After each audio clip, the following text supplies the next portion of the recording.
Good morning. It is 10 a.m. on May 9, 2023. We'll call to order the meeting of the Story County Board of Supervisors. Please stand with me if you're able and say the Pledge of Allegiance. I pledge allegiance to the flag of the United States of America and to the republic for which it stands, one nation, under God, indivisible, with liberty and justice for all. Thank you. Do I have a motion to adopt today's agenda? So moved. Second. Moved and seconded. Merkin. Aye. Hens. Aye. Basil, aye. Now it's time for public comment number one. This comment period is for the public to address topics on today's agenda. We do have one person who's turned in a request to make public comment. If you'd like to step forward to the table and state your name for the record, please.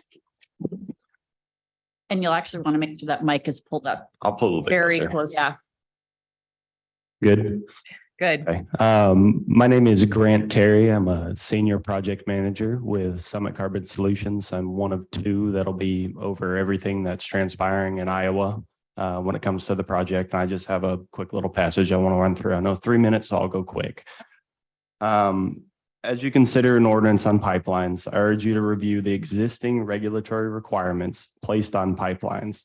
To understand pipelines fairly and accurately, it would be beneficial to review PHMSA, the Pipeline and Hazardous Materials Safety Administration, which is the federal regulatory body for Summit Carbon and other pipeline companies.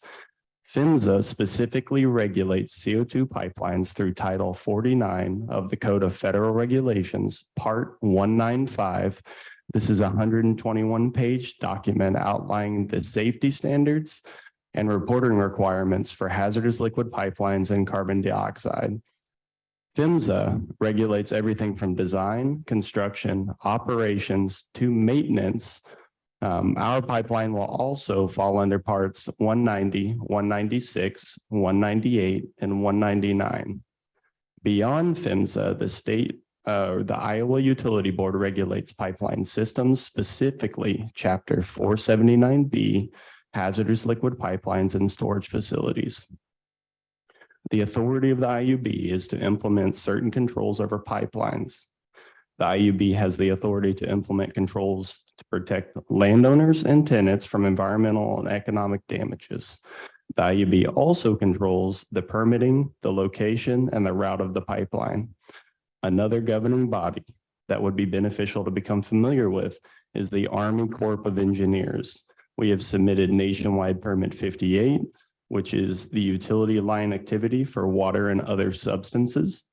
The permit covers Section 404 of the Clean Water Act, Section 10 of the Rivers and Harbor Act, and Section 106 of the National Historic Preservation Act. We also submitted a Section 408 permit to the Army Corps of Engineers, which reviews impact to civil work projects. A joint permit will be submitted to the Army Corps of Engineers and the Department of Natural Resources. The joint application covers impacts to waters in the U.S., as well as 401 water quality certification, floodplain permits, sovereign land permits, in coordination with the DNR regarding federal and state threatened species, rare natural communities, and sensitive habitats. Finally, the Iowa Department of Natural Resources oversees the stormwater permitting, dewatering, water discharge, and water allocation. The state and federal regimes have a large hand in regulating and permitting pipelines. I realize this is an immense amount of, or it would take an immense amount of time to familiarize yourself with so many different governing bodies. I'd be happy to come back to Story County to spend time walking through these different regulations and talking through any concerns that you may have. In parting words, Summit Carbon opposes an ordinance as the regulation of pipelines is handled at a federal and state level. And I'd be more than happy to leave my contact information in the form of a card. And if you have any questions, I would encourage you to reach out. Thank you. Anyone else wishing to make public comment? You can raise your hand on Zoom or step forward to the table.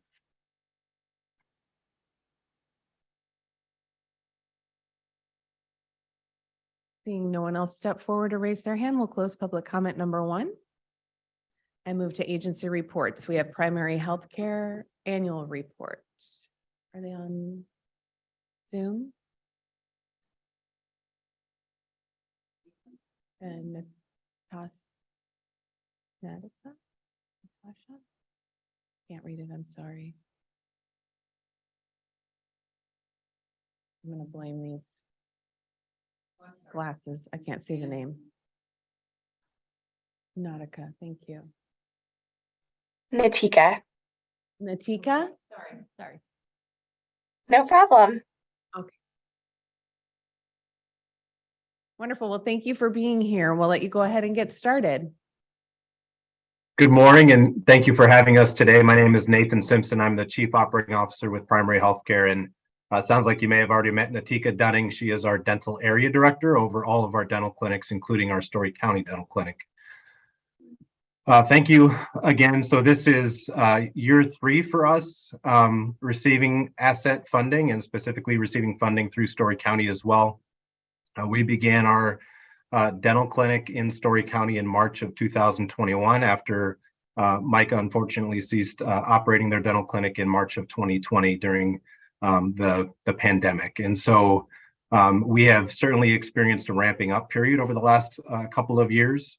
And in the attached report to the agenda, you'll see some different statistics as far as where we're at the end of fiscal year 22, and then also some statistics as far as where we're at currently in fiscal year 23. So essentially where we are is we are seeing about 374 patients per month. And so we anticipate seeing 10% more patients than we did at the end of last fiscal year.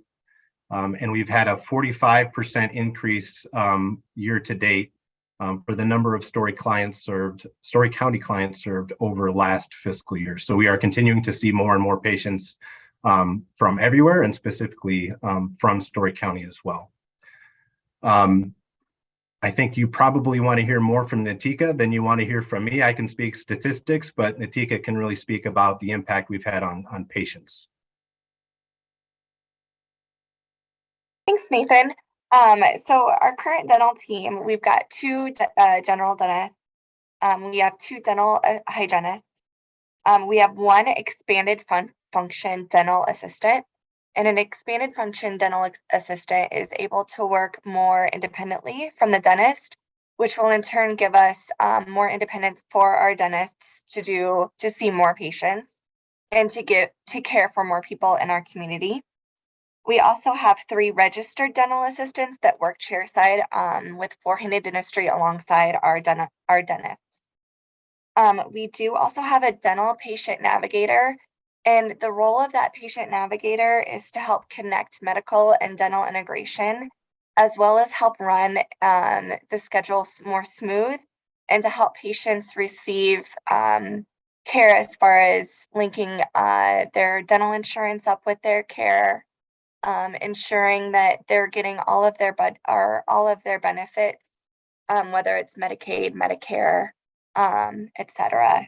So she helps connect that and helps relay those messages for the patients, and just kind of insurance is a different language, so she helps break that down and explains it for our patient. I do have a story to share, a patient story that we can share with you. We had 2 siblings in the clinic, and they were uninsured. They were ages 8 and 9. They had very severe tooth decay, and that was generalized throughout their whole mouth. Our lead clinician, Dr. Passler, she first saw them in January for exams, but we had difficulty getting them back in due to financial limitations that their family was experiencing. The school and nurse ended up calling our dental patient navigator and partnering with her. Her name is Charlie. And the nurse explained the concerns that she had with the family. And so Charlie worked with her and reached out to the family in partnership to help get those kiddos taken care of. She worked with our HBS department, which is our health benefits specialist, to ensure that we could get that family in. And the family also were Spanish speaking, So she helped connect with our CCR, which is an interpreter within our clinic, and they helped discuss slide options for payment plans and different options with the children's father to help reassure the father that we were doing everything that we can to help control what that looks like for a payment plan and what their budget could allow. The patients have been seen. We have a treatment plan for them. And they're very grateful for our teamwork, and especially helping around their language barriers and their budget barriers. So thank you for allowing us to better care for the community. And I should say that dental navigator position that Natika was talking about is really in large part thanks to some of the funding we received through the Story County ARPA funds. That was a really critical position that we identified after having done this now for a couple of years in the community, really having the Ames Clinic be our first integrated practice between medical and dental, and recognizing kind of where some of our challenges were with that model and what some of the interventions were that were needed. And so that funding allowed us to hire and really put in place that dental patient navigator that can kind of bridge the gap between medical and dental. So it's been a really, really critical piece, and we are certainly looking at incorporating that position into our other medical and dental practices throughout the organization. Wonderful. Thank you so much. Any questions? I do not. I just thank you for all the work that you do. And I know you do more than just physicals and dental care. You do mental health care as well, and just appreciate all that you're able to do for the clients you serve. And I would echo the thanks. And the fact that you picked up the dental when there was a need and you have integrated that. And we're glad that we were able to help with the ARPA funds. Yes, I would agree also. And I think there's more and more understanding of how dental care is healthcare, and we're hearing more and more about navigator positions and how important those are just in all types of different situations, because you're absolutely right. Insurance and healthcare are confusing and overwhelming, especially when you're just trying to figure out how to pay your rent or get groceries. And it makes me feel even better knowing that not only are you providing services, but you're ensuring that your clients are being cared for in a whole person way, and you're taking care of families that just really need that care. So thank you so much for the work you do. Thank you, and thank you for your continued support. Thank you. You guys have a great day. You as well. Thank you. Okay, next we have consideration of proclamation recognizing May 7 through 13, 2023 as Public Service Recognition Week in Story County. Supervisor Merkin, would you like to start? Whereas Americans are served every single day by public servants at the federal, state, county, and city levels, these unsung heroes do the work that keeps our nation working. And whereas public employees take not only jobs, but oaths, and whereas many public servants, including military personnel, police officers, firefighters, border patrol officers, embassy employees, healthcare professionals, and others risk their lives each day in service to the people of the United States and around the world. And whereas public servants include teachers, doctors, and scientists, train conductors and astronauts, nurses and safety inspectors, laborers, computer technicians, and social workers, and countless other occupations, day in and day out, they provide the diverse services demanded by the American people of their government with efficiency and integrity. And whereas without these public servants at every level, continuity would be impossible in a democracy that regularly changes its leaders and elected officials. Now therefore be it resolved that we, the Story County Board of Supervisors, do hereby proclaim May 7th through 13, 2023 as Public Service Recognition Week in Story County. All citizens are encouraged to recognize the accomplishments and contributions of government employees at all levels, federal, state, county, and city. I move the proclamation. Second. Moved and seconded. Hens. Aye. Merkin. Aye. Basil. Aye. Moving to consideration of minutes from May 2nd, 2023. I move approval of minutes. Second. Moved and seconded. Merkin. Aye. Hens. Aye. Basil, aye. We have no personnel actions today. Consideration of claims. I move approval of claims as presented. Second. Moved and seconded. Hens. Aye. Merkin. Aye. Basil, aye. Consent agenda. I move approval of all items on consent agenda. Second. Moved and seconded. Merkin. Aye. Hens. Aye. Basil, aye. Moving to public hearing items, we have discussion and consideration of resolution 23-86, vacation of a utility easement on parcel A of lot 4 and part of lot 5 and parcel B of lot 5 of Matthew Summit subdivision.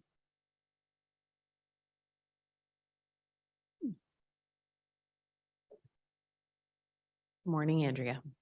Good morning. Got a lot of PowerPoints today, so I had to help Bryce find the right one.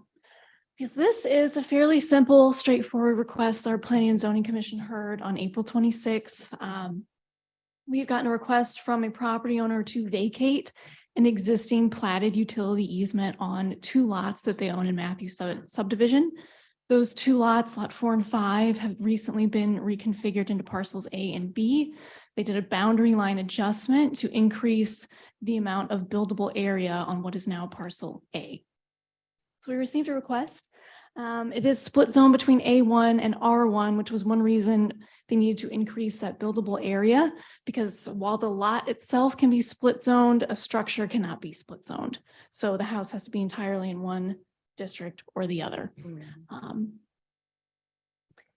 so he requested along the southern boundary between parcels A and B that a 15-foot wide utility easement be vacated.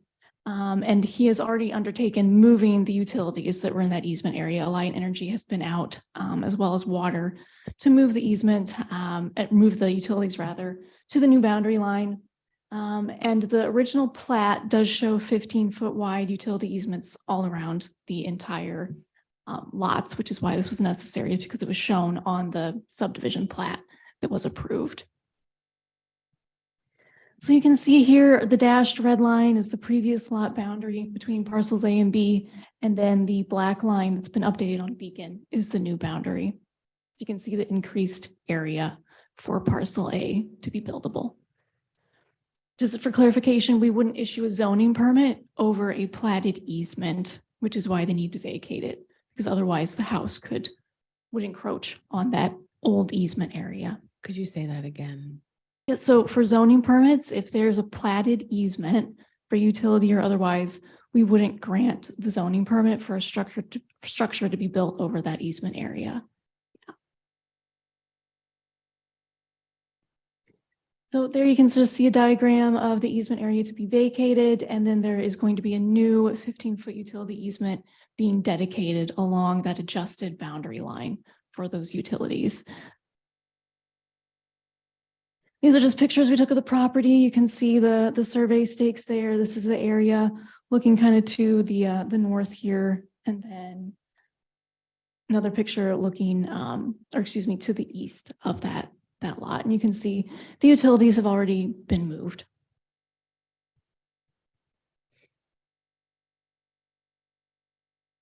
Okay, so the vacation process, this was initiated by the proprietor of the lots. So it was his responsibility to notify other lot owners within 300 feet, as well as utility providers. He has done that. And then planning and development staff sent notices to property owners within a quarter mile. We did not receive any comments from individuals after they got that notice. And it also requires us to print notice in the county newspapers twice, which has been done prior to this hearing. So planning and zoning, they heard this on April 26th. They recommended approval of the utility easement vacation with the condition that the resolution vacating that easement not be recorded until we have in hand the easements dedicate the new easements, and that those be recorded. So we are still working with the attorney and the property owner on those new easements, just reviewing the language in them, but they have been working on them. So So points to consider, this will better allow residential development of new parcel A. It increases the buildable area on that lot. He's already completed the work to move the utilities to prepare for a house to be built on parcel A. And he will be, dedicating a new easement area. So there will be no interruption in utility services. And this does not impact any other lots within that subdivision. So it's very straightforward. So our recommendation is in bold up there, number 2, that the Story County Board of Supervisors approve Resolution 2386, vacating the utility easement on parcels A and B, with the condition that the vacation shall not be finalized until those new easements are recorded. And I don't believe I saw the applicant on Zoom, so. And I don't think they're in this room.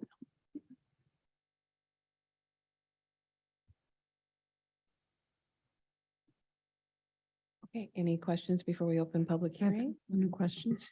Okay, with that, we will open the public hearing and take any comments. Anyone wishing to make public comment, you can raise your hand on Zoom or step forward to the table.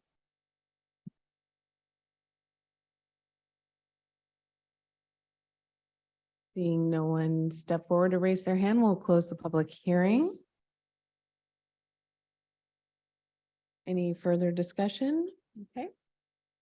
I'd make the motion that the Story County Board of Supervisors approves Resolution 23-86, vacating the utility easement on parcel A of Lot 4 and part of Lot 5 and parcel B of Lot 5 of Matthews Summit subdivision with the following condition: the vacation shall not be finalized and recorded until such time that the new public utility easement documents dedicating the easement along the new parcel A and B boundaries are submitted and recorded. Second. Moved and seconded. Hens. Aye. Merkin. Aye. Basil. Aye. Thank you. Thank you. The next public hearing item, we have first consideration of ordinance 310, amending chapter 85.8 definitions, chapter 86. I'm not going to read the whole thing. Good morning. Good morning. Your So- microphone is not turned on, just so you know, Amelia. Okay. So you all saw a preview of this ordinance, I believe on March 21st. We just had a presentation about the ordinance for the public to review.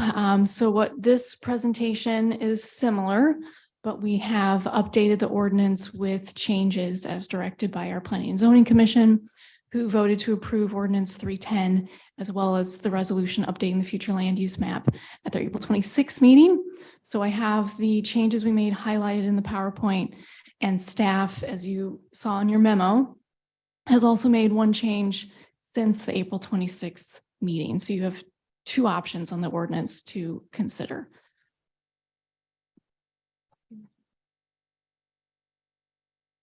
So we'll start with the impetus for the ordinance. So the C2C plan, as you're aware, has goals for natural resource protection. As you're also aware, the county undertook a county-wide watershed assessment, which calls for no net loss of wetlands in the county, and has recommendations for protecting water quality as well. So that is where this updated language in the ordinance is coming from, the C2C plan and that watershed assessment. So we went back and looked at the C2C plan goals as well as the public input that was received at the time that that comprehensive plan was written, because we did continue to get questions about where is this coming from? Why is this coming up now? And while the C2C plan was adopted several years ago, it takes time to get these text amendments in the ordinance and get things updated. So it has explicit objectives for the protection of floodplain, prairie, wetlands, wooded areas.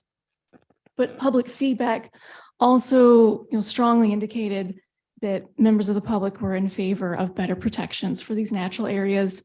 And on questions about, balancing different priorities in the county, development and protection of natural areas, the public noted that it was important to take these natural areas into consideration when trying to balance priorities. So again, that's where this is coming from. So outreach, this is a recap, I believe, of what you've heard before, but we did mail postcards to everybody who had any amount of natural areas mapped on their property. So it was over 2,500 postcards We did post a video to our current projects page, which has been viewed over 500 times. So it is one of the most highly viewed videos on our YouTube channel. So a combined 77 individuals have called the office or come in to speak to us in person about the ordinance after getting that postcard. And 14 individuals have emailed staff. A lot of the conversations there were just questions about, clarifying how this might affect them. I believe 8 individuals, outright stated they were opposed to some part of the ordinance, and 9 individuals stated that they were supportive. As for the others, they were either neutral or didn't state their feelings one way or the other. At the March 1st Planning and Zoning Commission, comments were split between being opposed to the ordinance and then asking for clarification on different sections of it. At the April 26th Planning and Zoning Commission hearing, only one member of the public made comment with the suggestion that, more time be given for public feedback on the ordinance. So development, we have a definition of that in our code, and Amelia might speak to this more as we go on about why applicable development is called out for each section of this ordinance, for each different type of natural resource. But in general, we're talking about rezonings, conditional use permits, commercial site plans, and subdivisions. The county has different subdivision types with different maximum number of lots allowed. So the standards that we're going to talk about, they apply differently to different types of subdivisions. So we'll get into that. Then permits for residential structures would also be covered, as well as, grading permits when that applies. So they have to conform with floodplain regulations, that's already existing. They would also have to conform with protections for steep hillsides and protections for areas within a corridor of native trees or shrubs. And we'll get into that some more. None of the proposed protections or regulations apply to ag operations. So protected resources would be native trees and shrubs, steep hillsides, wetlands, streams and creeks, prairies and savannas, remnants, not reconstructions, and then archaeological resources like burial mounds. So I'll just go through and summarize how the protections apply to different types of resources. But for native trees and shrubs, we're not talking about windbreaks that somebody has planted around their farmstead. They do have to be part of a corridor, a larger area that could support a wildlife habitat. Generally, that's going to be a riparian corridor along streams or creeks. Since the March 1st meeting, staff has had further conversations with Story County Conservation, and their suggested language, and we've updated the ordinance with this, which P&Z saw at their last hearing, is that for this significant trees to be protected by the ordinance, they would have to be part of a treed area that shows up on historic aerials pre-1980. If it is a tree stand that pops up post-1980, conservation's stance on that is that that is likely a low quality replanting. It's not old growth, and it's not something that we need to be regulating the protection of. So that is an update since the March 21st presentation that we gave you all. And then for significant trees, and we have a definition of how big these have to be protective. So native trees, caliper greater than 4 inches, measured 4 feet off the ground. Coniferous trees have to be at least 15 feet tall. And then significant native shrubs, basal diameter of at least 3 inches. So for residential permits, so again, these protections are going to apply differently depending on the type of development that we're getting an application in for.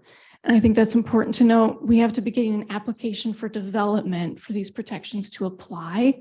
I think that was a point of confusion during the March 1st meeting. It was clear we need to make that more obvious. We're not regulating the maintenance of wooded areas on somebody's land. If they are just thinning trees, taking down dying trees, invasive trees, that's not covered. So if someone is applying for a residential permit, say they want to put up a Morton building or a house, they can impact 1 acre of trees without significant trees, without having to do any sort of replanting or mitigation. Over 1 acre, whatever amount that is over, would have to be mitigated.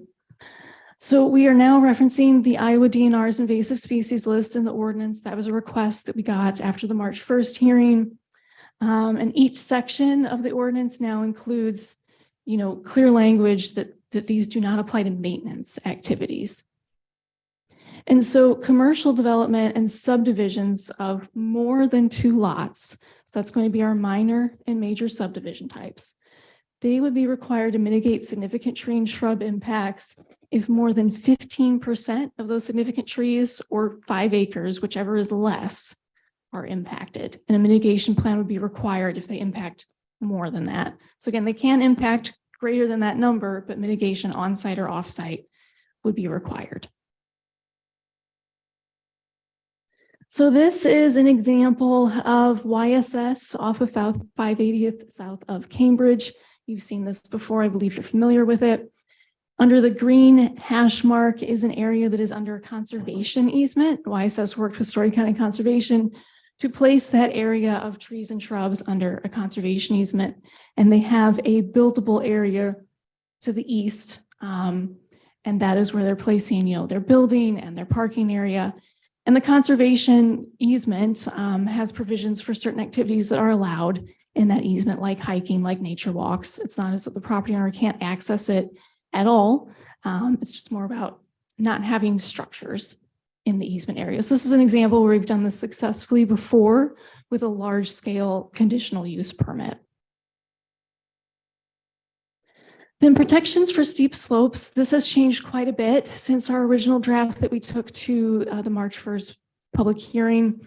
So for subdivision plats with more than 2 development lots, so again, minor and major subdivisions, conditional use permits, commercial site plans, development on slopes that have over 35% grade would not be allowed. That stayed the same since the March 1st meeting. There's an exception, of course, for utilities, for necessary utilities. And then development in areas with 15% to 35% slopes are required to show the development envelope that they're proposing, the buildable area where you could have a house and accessory structure that they would like to use. So if slopes greater than 15% or an area within a buffer measured 2 feet for every 1 foot of vertical rise from the toe of the slope, so the bottom, or the summit, so the top of the slope. If that's located in the development envelope, then a geotechnical analysis is required to ensure that those subdivision lots are suitable building sites for dwellings or otherwise. And then for all other developments, so again, residential permits, they're pulling permits on existing lots for a house, accessory structure, what have you, on slopes greater than 15%, or that buffer area measured for 1 or 2 feet for every 1 foot of vertical rise from the toe or summit of a significant slope. We already have requirements for erosion control plans. So we're just reiterating that in the ordinance that you need to provide an erosion control plan with your permits application. A geotechnical analysis is encouraged, but not required. And then the limits of disturbance are required to be marked on site so we can see how much is being impacted. So for streams, rivers, and creeks, I'll just briefly go over this. So protection is in the form of buffers from water courses such as streams or creeks. How those buffers are applied or the width of those buffers depends on the characteristics of that water course and whether it's included in the special flood hazard area. In the ordinance, we do detail how we are going to be measuring that. So prairie and savanna remnants. So again, these are not reconstructions. These are areas of prairie or savanna that have not been plowed, have not been developed during settlement of the county. So our recommendation is for these to have a buffer of 150 feet from subdivision lots of, subdivisions of 3 or more lots. So again, minor or major subdivisions, as well as commercial development. Allowed impact to these remnants would be restricted to utilities, or if access to a property has to go through that natural resource, that would be allowed, so that access could be, you could get to the property. If impact occurs, then a mitigation plan is required to be submitted, and we have mitigation ratios outlined in the ordinance, which you saw. So since the March 1st Planning and Zoning Commission hearing, we have spoken with home builders, spoken with conservation, and we're now recommending that a reduction in buffer around wetlands, prairies, savannas would be permitted if something such as a fence were put in. And I'll talk about that in a second with an example that we have. So that would have to be recommended by the Conservation Board. And then it cannot be reduced by more than 50% of the required width. And then the health or function of that resource, could not be impacted. And so we would be in communication with conservation about that. And they would take a look at it and make a recommendation at their board hearing. And then you all would act on that recommendation. So up here is an example of a prairie remnant. This is a subdivision plat for Prairie Valley, west of Gilbert, north of Ames, one of our newer subdivisions. And in the kind of the yellow highlighted areas, south and to the west of the lots, that is all prairie remnant. And there is a fence between the subdivision lots and between that prairie remnants. There's a hard demarcation on site that this is no longer someone's backyard. This is a prairie remnant that has a conservation easement over it. There are also subdrains in that subdivision to direct septic discharge away from the prairie remnant. So these are steps that were taken prior to this ordinance amendment. And this was a successful example of how these easements have been applied and these buffers have been applied. And you can still have development lots on a property while maintaining a critical natural resource. So for wetlands, again, I just want to take the chance to reiterate the wetland protections do not in any way apply to agricultural operations. It's just when land use change is proposed and development is proposed. So protections for wetlands, they would have to be buffered from subdivisions with 3 or more development lots. So that's, again, our minor or major subdivision types. Allowed impacts, like with the remnants, it's restricted to utilities or property access. And then the buffer size is based on the wetlands class, which we define in detail in the ordinance. We have 3 different classes for wetlands, class 1 being the most protected. And the buffer width is the greatest for class 1 of 100 feet, and then it goes down from there. And so we do allow impacts to class 2 and class 3 wetlands for those utilities for access. But if they're impacted greater than 1/10 of an acre, mitigation would be required, and that is in line with the U.S. Army Corps of Engineers and their recommendations for wetland mitigation. And then lastly, but not least, archaeological resources such as burial mounds. This is something we've needed to update for a while, but for, conditional use permits, subdivisions of more than 2 development lots, rezonings, if they are within 650 feet of a stream, the Office of the State Archaeologist recommended that, they do a site survey, check with the Office of the State Archaeologist, see if some site survey has been completed. If not, they can do so and make sure they're not disturbing any burial mounds. So that is also a part of this ordinance. And then buffer widths of at least 100 feet would be required from any identified archaeological resources on site. So mitigation plans, I've mentioned this a few times in regards to wetlands and remnants. And if you disturb, a major amount of trees for commercial development. So these must be put together by a qualified professional. We do define qualified professional in the ordinance. We have minimum mitigation ratios outlined in the ordinance. And so these mitigation plans would have to show how that is being met. And then on or off-site restoration is required. We would allow, off-site, like for instance, for trees, if they are clear cutting more than 5 acres of trees, it's likely for a reason, and they might not be able to replant on that property. So off-site restoration or mitigation is allowed within the county, also with permanent protection. So that has to be, kept in an outlot or under some sort of conservation easement. And then for larger developments like major subdivisions, the Board of Supervisors would approve the mitigation plan after getting a recommendation from the Story County Conservation Board. And then reductions in lot size. This is something we put in the ordinance.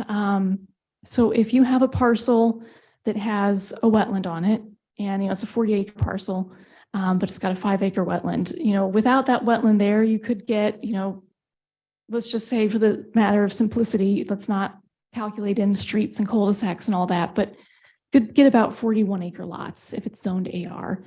We are proposing that a developer can request a reduction to the minimum lot size for the zoning district for, the purposes of being able to buffer something like a wetland or a prairie remnant, because that takes out some of the developable land.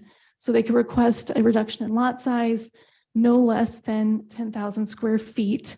And they might, need to have a common wastewater treatment system as opposed to private septic systems for each lot when you're going that small. But that's something that would have to be taken into consideration and is a possibility. And we have spoken to environmental health about this proposal and this language. So that's also in the ordinance. And then I think this is our last slide before we get to the recommendation. But so I mentioned at the top of the presentation that staff made one change since the April 26th Planning and Zoning Commission hearing.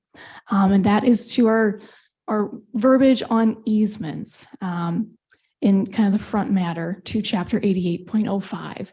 So originally at the March 1st public hearing with P&Z, we included residential parcel subdivisions which have a maximum of 2 lots. I know you all are familiar with those because you see those and approve those. It's our most common subdivision type.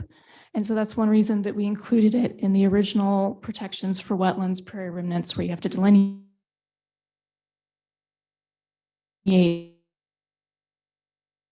source to that subdivision type being included in those strictest protections, because it does increase cost to hire an engineer and have a professional create a mitigation plan.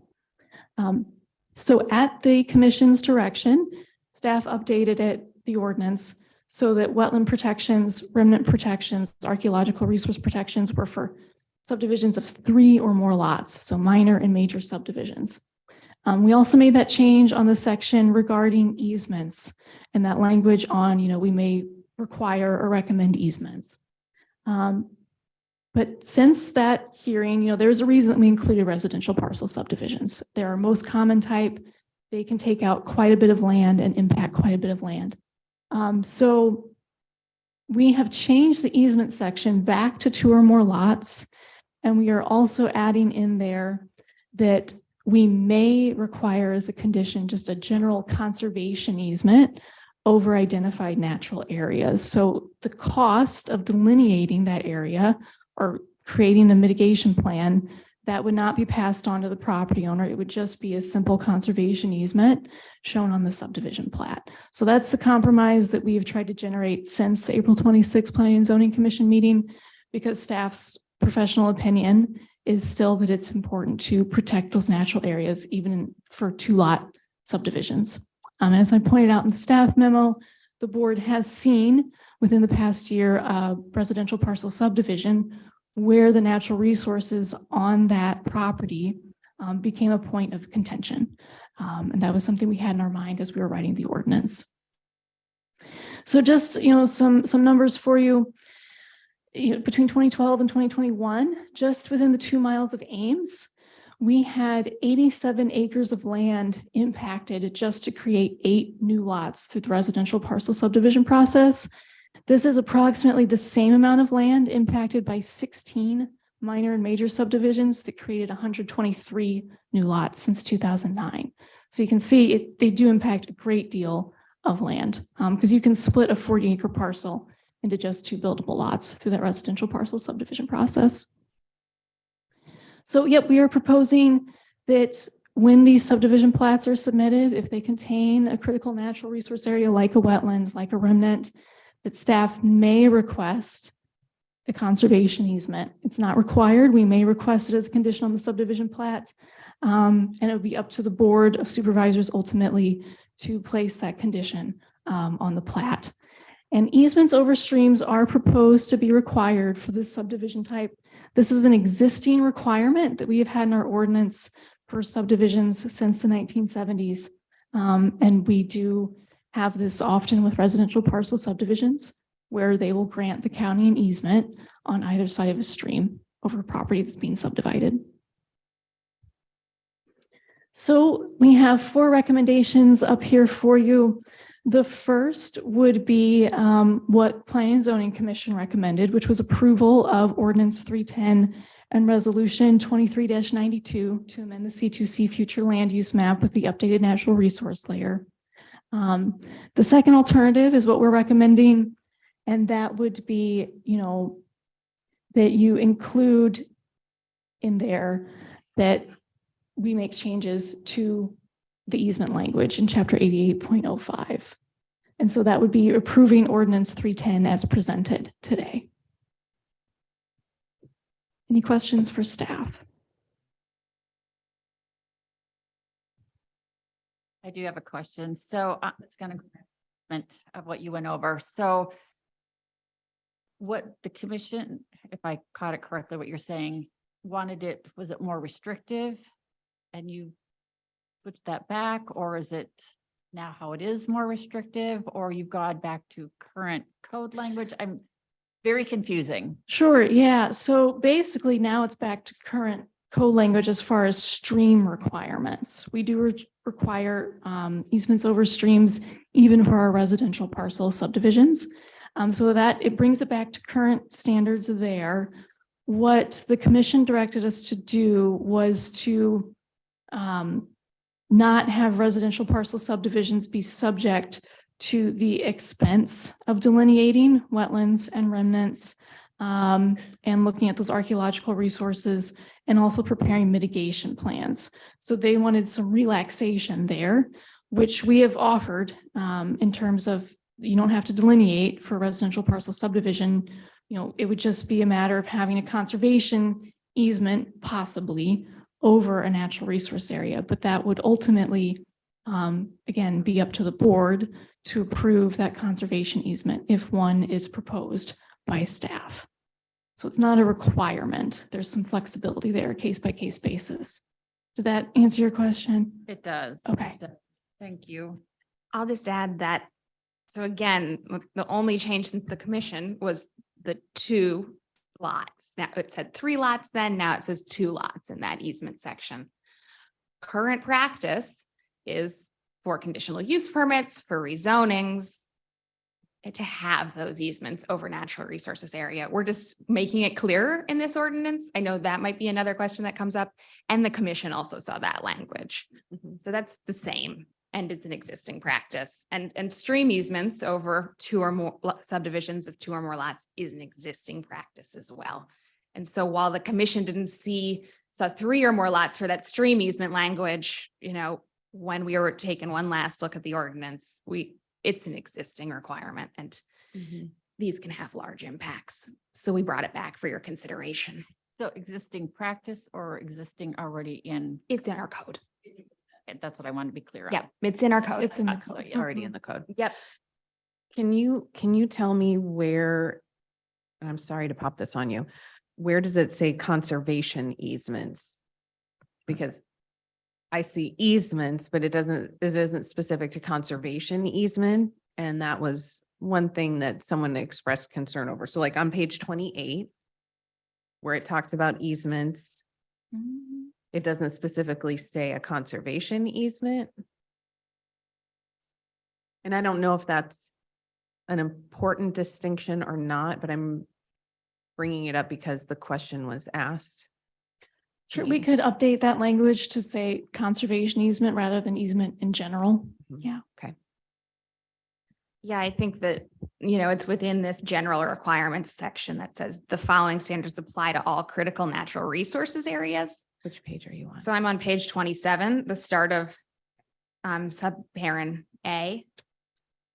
General requirements. So the easements is within this general requirements section that states these standards apply to critical natural resource areas. So that's again where the part of this too is mapping, right? So we've mapped these critical natural resources areas, but we could definitely update that language just to clarify. Yeah, because is there a difference for the who bears the burden of cost, the landowner or not, if it's specifically says conservation easement or easement in general? No, No, okay.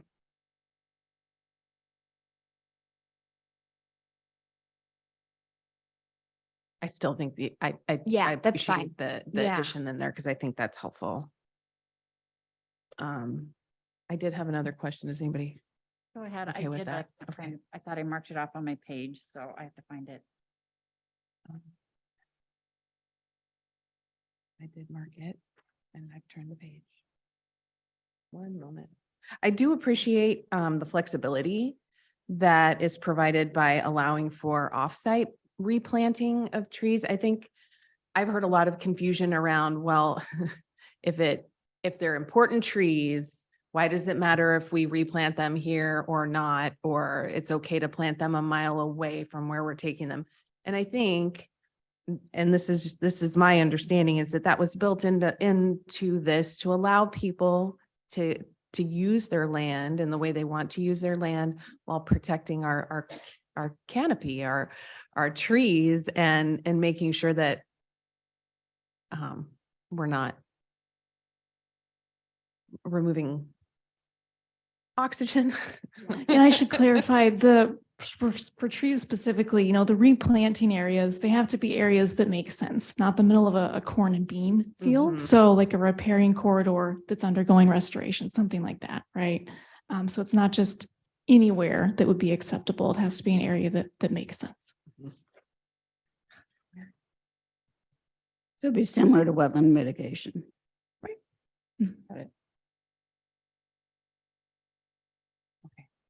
Page 37. Where we're talking about the buffer reduction. I do have a concern that Story County Conservation Board has to make a recommendation. I have concerns around that. I would appreciate them making a recommendation, but the idea that it can't even come before us unless Story County Conservation approves it.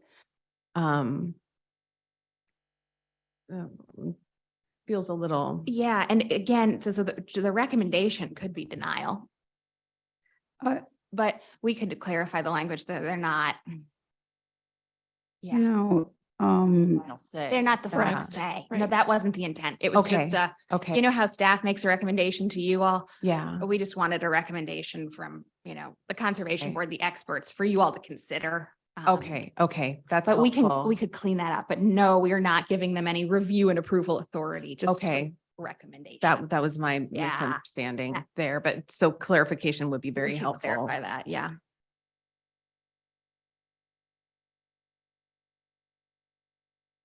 yeah, I would not want to bypass that step because of all the expertise they have there, all the work they have had done regarding our natural, our endangered lands. I absolutely agree. Okay. That's why I was didn't- saying I would like to have have their recommendation, which is, I don't know why I got confused there, but I did. Okay, I would like to have the recommendation, but I don't want it to prevent a request coming to us if Mhm. they don't approve of it. Yeah, That was. That, yeah, No, we'll it clean that, wouldn't, we can yeah. clean that up. Yeah, I don't think they have that authority under state code anyway. Right. Right. Still one other, and I found, so one was a concern with the required water course and water bodies. It's on page 34. And the concern that was brought up is that it seems that this area was pretty broad and could impact the entire land area. Yeah, so this section is a rewrite of a current requirement in the code too. We have buffers from water courses that are currently required. I think I saw that comment, you all shared it with, I think Linda shared it with me. So this ordinance, right, is set up with an intent and purpose section that relates back to our mapping. So streams are mapped. I know there's a broad definition of water courses in our code. That applies to all different code sections, including our stormwater management ordinance, where we do look at how water is conveyed on a development site. So I think this section of the ordinance, while it references water courses, we're also referencing the mapping. So we're looking for that mapping when we're applying this buffer. So we didn't map gutters, for instance. Gotcha. Yeah. Mhm. Yeah. Does that answer your question? Does. Okay. you. And so the watercourse buffer itself, this section just rewrites and clarifies how we measure it. We adopted a buffer in 2019 with our stormwater management ordinance, and we had it in that section. But it was just, it didn't, we want to account for how streams naturally meander. And we want to account for this drainage area of a stream and how close they are to an urbanized area when we're applying these standards to make it a little bit more flexible. Smaller streams that have smaller drainage areas or don't go directly into one of our cities or a larger urbanized area have smaller buffer size requirements now.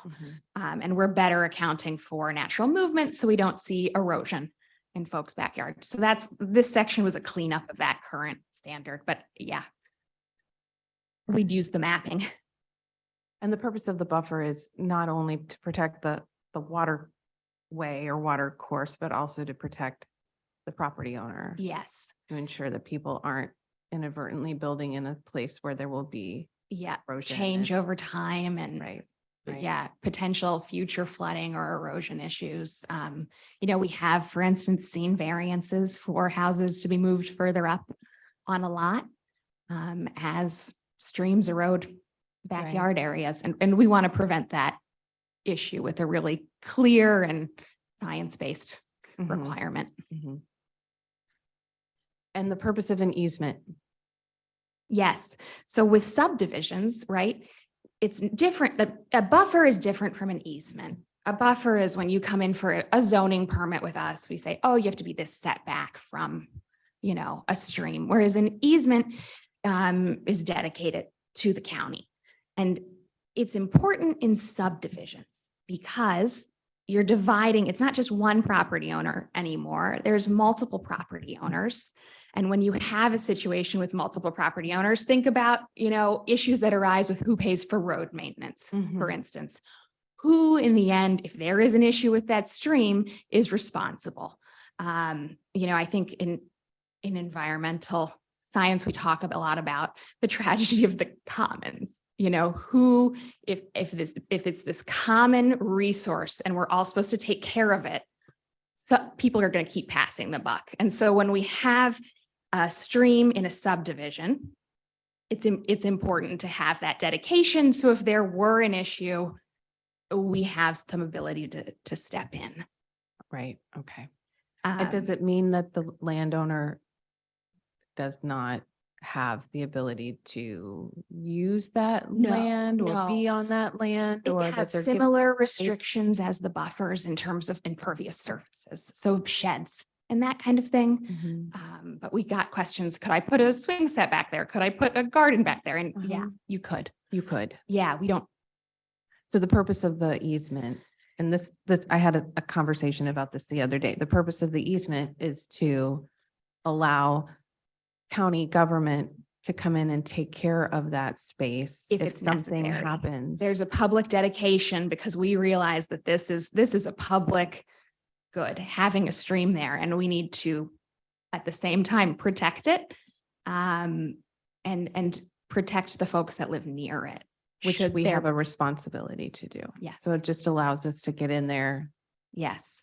and A- take care of it. And I think that's probably why we've had this stream easement requirement since the 70s, honestly. It's a really unique requirement, but it is important to protect folks, especially when we're allowing a lot of lots along one Mhm, stream section. mhm. That's happening in my neighborhood right now. Yeah, exactly. Yep. Any other questions? additional. I just want to clarify the two, before we have a motion, the two things that we've talked about making changes to make sure I have them correct. The first one is the language on easement, that be called conservation easement. And the second one was to clarify on the prairie setbacks, the needed review. It would be needing review rather than approval by the Conservation Board. Yes, and we're going to, it's not just the prairie section where the conservation board's referenced. We'll go Yeah. through, I think there's 3 different sections and Right. clarify the language in each. Any review by conservation. Yes, that it's just a recommendation, not a Okay. final approval. Just wanted to make sure that we had those. Yeah, it'll probably say something like, this is not approval authority. Mhm. Mhm. Okay. Review and make a recommendation. Okay, Thank any you. other questions before we open public hearing? No. Okay, we will open the public hearing. Anyone wishing to make public comment? You can raise your hand on Zoom, or we can move a microphone to the podium for you.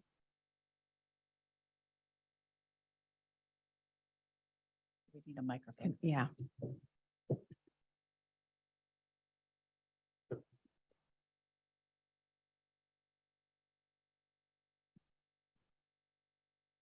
And then if you could just state your name clearly and speak directly into the microphone. Thank you. Thanks. Thank you. Scott Renault Engineering. I'm the professional that has to deal with a lot of these rules and regulations that are being created. And actually, in this case, we're not really creating them, or we're just rehashing them into a different ordinance. And so I'm really not quite certain why we even have bothered to go the step of doing this. As you've heard numerous times today, is a lot of these rules are already in effect and being used. In fact, the Prairie View that you saw there that has all the green space areas and whatnot, that I started that subdivision and then I didn't finish it because I was ill, but regardless, a lot of these things have already been happening. So I'm not certain what we're gaining here. In fact, I think we're just making things more confusing and adding a bureaucratic layer that doesn't make any sense. I also don't like getting rid of the conservation overlay district or the zone that you could have had. That zone I would have loved to have used numerous times. It would have simplified life a little bit, but it had one item that was completely unworkable, and that was solar orientation of the homes, which when talking to the solar providers made absolutely no sense to them. And that was, you had to have everything oriented to the south, whereas they don't really care where they put their panels. They put them on the east, they put them on the south, they put them on the west, and it doesn't make any difference to them from a balancing standpoint of electrical power. That zone was a pretty helpful tool, but it was poorly implemented, and staff knew this, and I've told them numerous times why we didn't use this. I would have preferred to use this. We have an inherent conflict in the CPC plan that again makes this ordinance kind of a waste of time. You have put a priority on ag land preservation, and I don't have a problem with that. However, what happens then as a result of that is, instead of getting subdivisions where we have a 40 acres that's divided into maybe 10 to 20 lots, we end up having one wealthy landowner buy the 40 acres and then build one house on it. These rules that you're doing here today will not govern that. Development can be a tool to get conservation done, but the way that you're doing it, it's not going to happen. People are not going to do that. They're going to look for large, they're going to sell a lot as a large lot to one person. And here's the people that you're really screwing in that whole thing, is the farmer that owned it and has probably limited farming opportunities due to the proximity to Ames or already a lot of residential subdivisions around there. And so what you're doing is forcing him to sell at a lower price to somebody that can just buy the whole piece, as opposed to subdividing it and creating larger lots. And so that's a lot of what's happening here. I wrote out my comments here.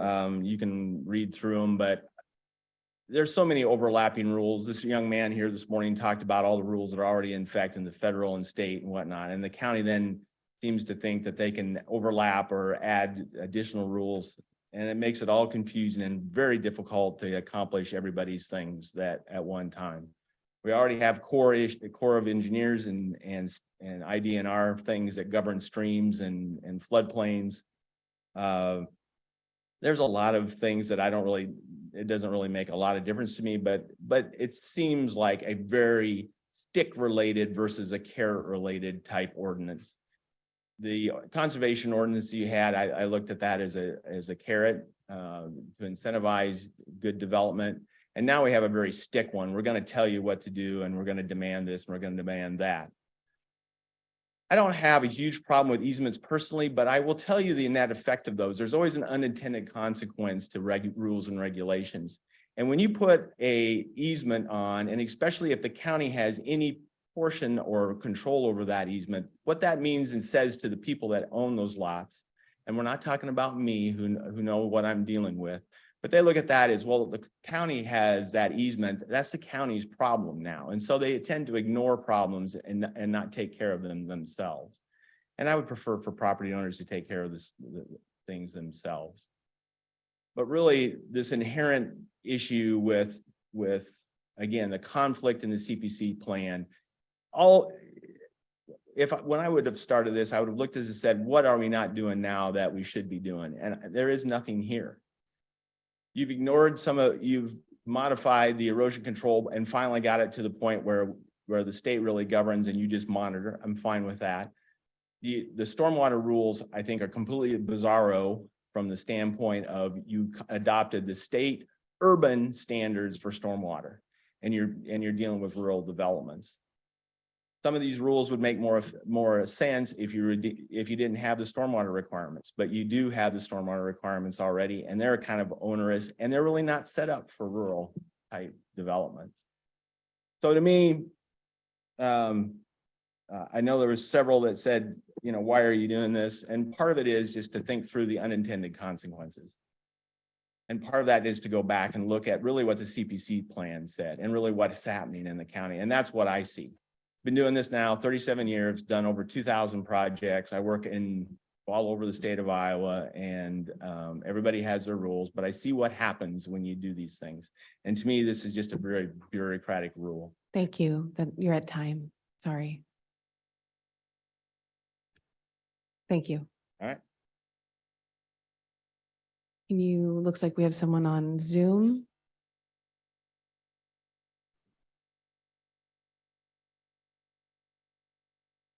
Hello, Hello. Could you Hi, state your name for the yeah. record, please? Alex Christensen, 2984 South Dakota Avenue. And I just wanted to again touch on the easements.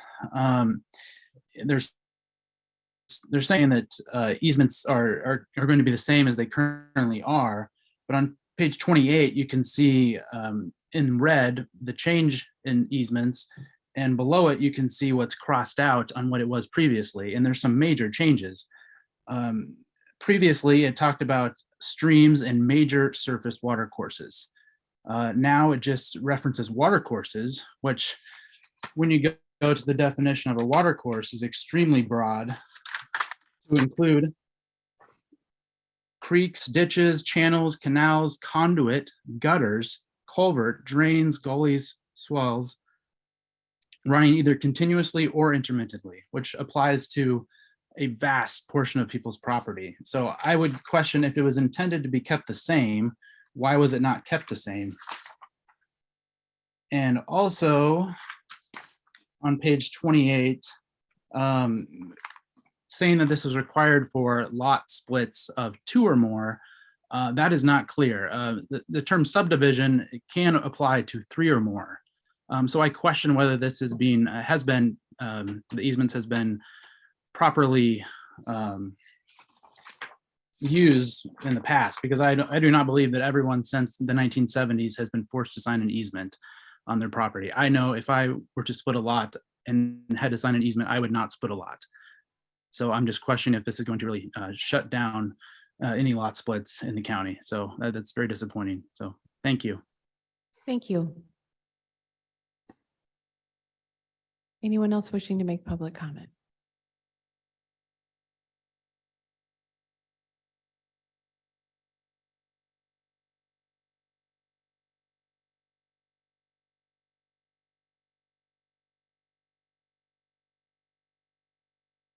Kim Christensen, 2985 South Dakota.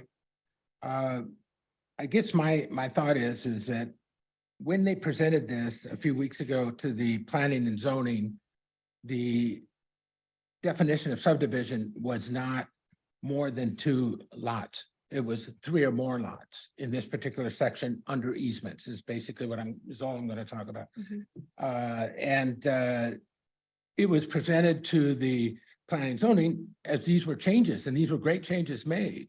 They didn't say, well, we're thinking about changing it to something else and making it 2 lots for this particular one. If we're going to have this is the third code that I've copied off, each about 43 pages. It starts off with one, it changes to another, and now we have a third just in a couple of weeks. It changes. Why do we have a planning and zoning commission if we're not going to listen to them?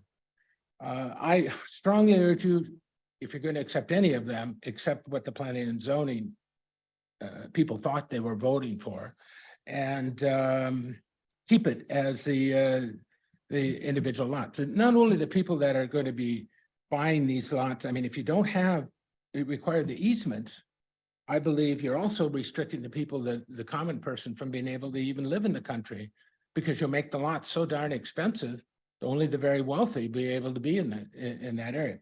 And I agree with the previous caller that I would not buy a lot in Story County that had one of these easements. It's too wild. You don't know what does the county is maintenance.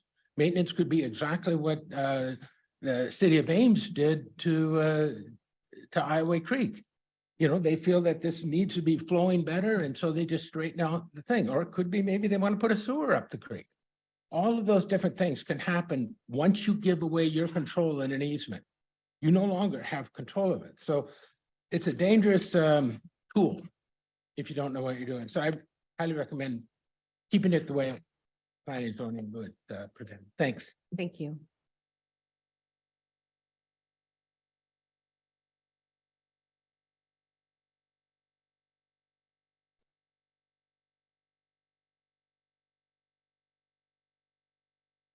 Becky Christensen, 2985 South Dakota Ames. I just wanted to talk a little bit about the communication about a major ordinance like this. You know, when the fringe plan first was brought to everybody's attention, there were postcards mailed. And there was information about different opportunities that people could speak, and the public came forward big time. Now, when this ordinance came forward, and I think it's just as important as a fringe plan, postcard was sent out, and a lot of people came to that first planning and zoning meeting. The follow-up meeting was held at a time that was not on the regular schedule for planning and zoning meetings. One person showed up because people didn't know it was coming back that way. So the same thing is, sometimes these ordinances are put, the information is put on Facebook for Story County. Sometimes it's not there. Sometimes the staff has put things on the homepage for Story County, and so that you can follow a link and find the information. But most of the time it's not. You really have to dig to find these things. And I'm afraid that people don't know what's going on, and they won't find out until they come to the county and want to do something with their land, and they're going to be in for a big shock and surprise. So I would plead to you to find a better system for alerting people to these things, and simply putting it in the paper because it's required by law doesn't reach very many people anymore. So I would urge you to find a different system. Also, planning and zoning people don't get this information very far ahead of their meeting, as well as you don't. So they're not reading it. They're relying on staff to tell them what's in it. They're not reading 43 pages. And we've heard them complain that they don't get this stuff in time to read it. So if there could be a system where they at least have a minimum of 2 weeks to have it in their possession, so they can just read it, discuss it, learn about it, ask questions, because they're not informed and they're being asked to vote on things they don't understand. And I think it's a big problem in this county, and I think something needs to be done about it. Thank you. Thank you. Anyone else wishing to make public comment? Oh, we have someone on Zoom. Hey, if you Hi, can you could, hear me? yes, we can. If you could state your name for the record, please. Yeah, it's Liesl Danielson, 2981 South Dakota Avenue. And I back to the easements. I would like some clarification on, it's on page 28. It just says critical natural areas for, rezonings, commercial site plans, conditional uses. And then it says this shall apply, this easement shall apply, I think something like that, for the waterways. So my clarifying question is, all those conditional uses, if someone wants to have a kennel, someone wants to have a bed and breakfast, do they have to sign an easement to their creek? Again, do not think that 2 or more should apply to an easement on a creek when you have to give up your rights. All of us that live along a creek, that creek flows by property after property after property. Splitting one lot into 2 lots is just one extra neighbor. We were already living that way. So I do not think it applies. I understand the subdivision of greater lots, 20 houses. I understand a common easement for that, but not for 2 houses. So thank you. Please go with, if you have to go with anything, go back to the planning and zoning. Thank you. Thank you.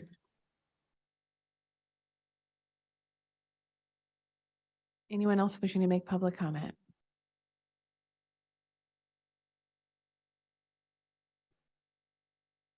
Okay, seeing no one will close the public hearing.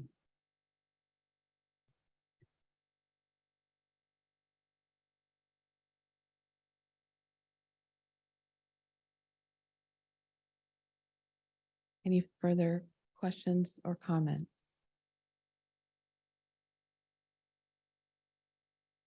What again was your reasoning to change from the 2 to 3, 3 to 2? Sorry. So again, just for stream easements, it's currently required for 2 lots. And residential parcel subdivisions are our most common type of subdivision because generally it's just an individual splitting their lot once into 2. We don't have other design requirements that would apply to larger subdivisions about common open space and design. And the result we've found is these lots take out a lot of natural resources or farmland, more so than other types of subdivisions that we would, through a rezoning process, have an easement on. So it's important to include them because they are our most common type of subdivision and have the most impact on natural areas and farmland. I think we found 80 acres were impacted through residential parcel subdivisions within 2 miles of Ames, and in the same time frame, the same amount was impacted by, over 100 subdivision lots versus 8 residential parcel subdivision lots.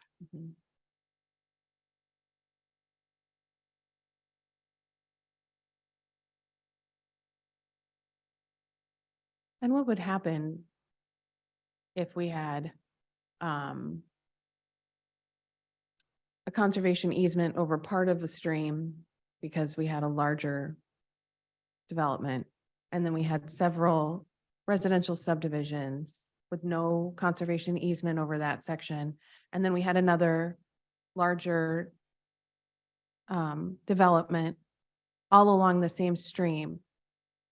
What happens in that in-between space where we have no conservation easement and we are not able to get into that space and make whatever repair or care for that stream that is needed? That's a really good question. Yeah. That would be the point. That would be the point. Yeah. It's not then uniform, since we've had this requirement since the 70s, at this point, we're getting in subdivisions where easements are connecting across the county. And it's just more uniform, better planning for the future.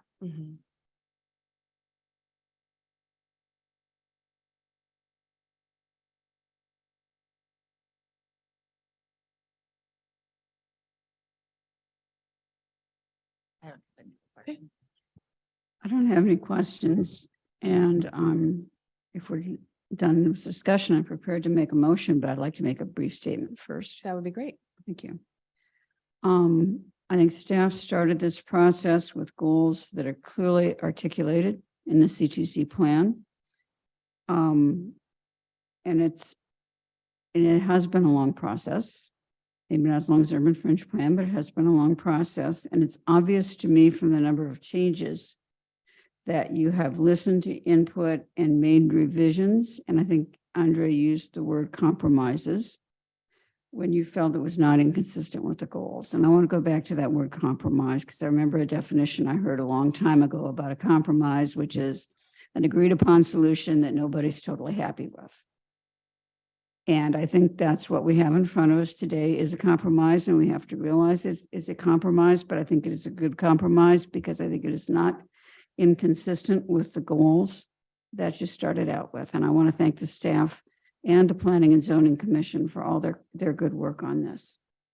I would, give me just a second. Find the document I want.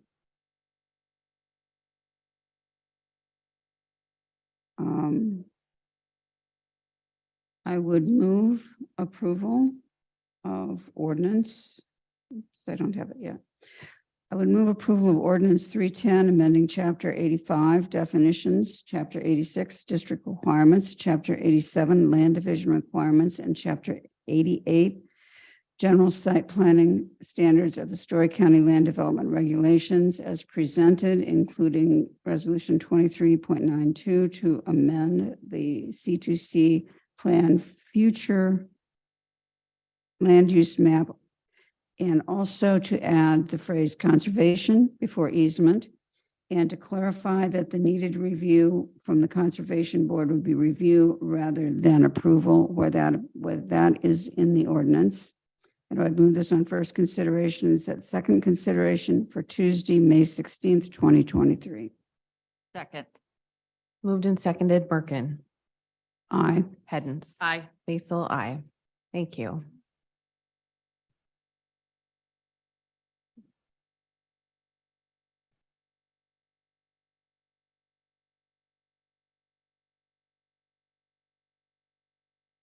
I would also, just before we go on, like to state for clarity that the meeting was moved to a different date at my request, because I was concerned that enough people did not have time to be aware of when the meeting was going to be held, to be prepared and adjust their schedules to be able to attend the meeting. And I just want to say that for clarity, that was my suggestion and my request to make sure that people had time to attend if they wanted to.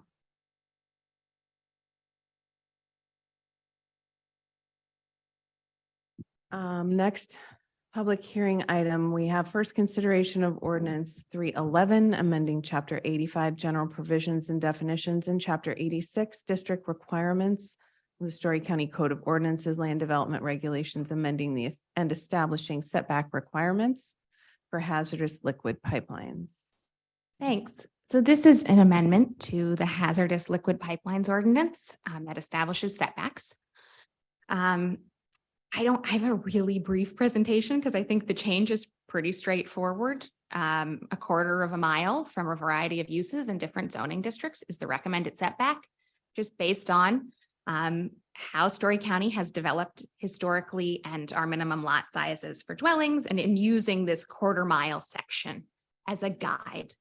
The commission recommended approval. They did recommend that we bring forward a 2-mile setback from cities. As you know, this 2-mile area is an area under state code where cities have review authority of subdivisions. So often that's the area they plan for with future growth. Could you go to the next slide? So staff had initially recommended, though, a 1/4 mile setback from mapped growth areas in our C2C plan. And so this was, the commission's recommendation is definitely broader and more restrictive. It's based on, where the area cities could feasibly grow into, but many cities in Story County don't have an urban growth area even mapped. And so I just wanted to show you what a 2-mile buffer would look like. You can see it on the screen. So given that, we would recommend sticking with staff's recommendation of a 1/4 mile from mapped urban growth areas. and a quarter mile from those other land uses, just to maintain, again, consistency with how historically Story County has been divided, how we see land uses happening, and to maintain better consistency with actual approved growth plans.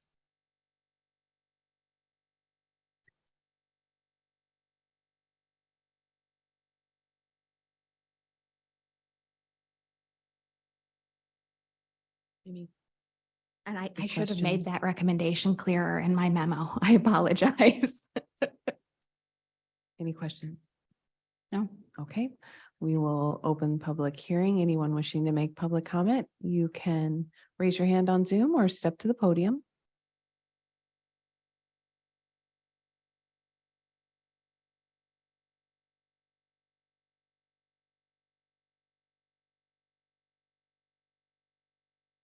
Seeing no one step forward or raise their hand, we'll close the public comment section and move to any other questions or comments or motion if you're prepared to make a motion.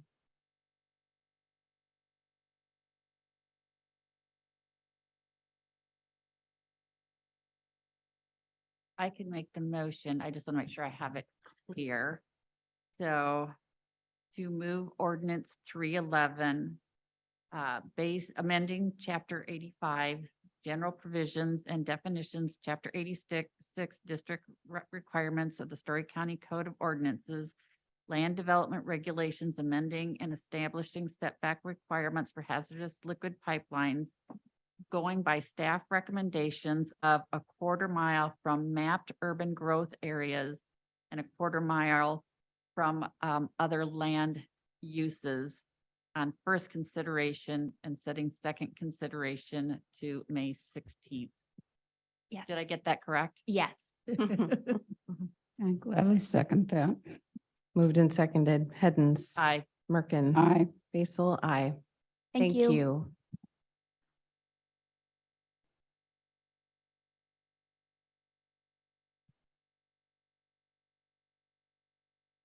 Moving to additional items, we have consideration of request from Ames Economic Development Commission for $50,000 for Colonesco childcare project.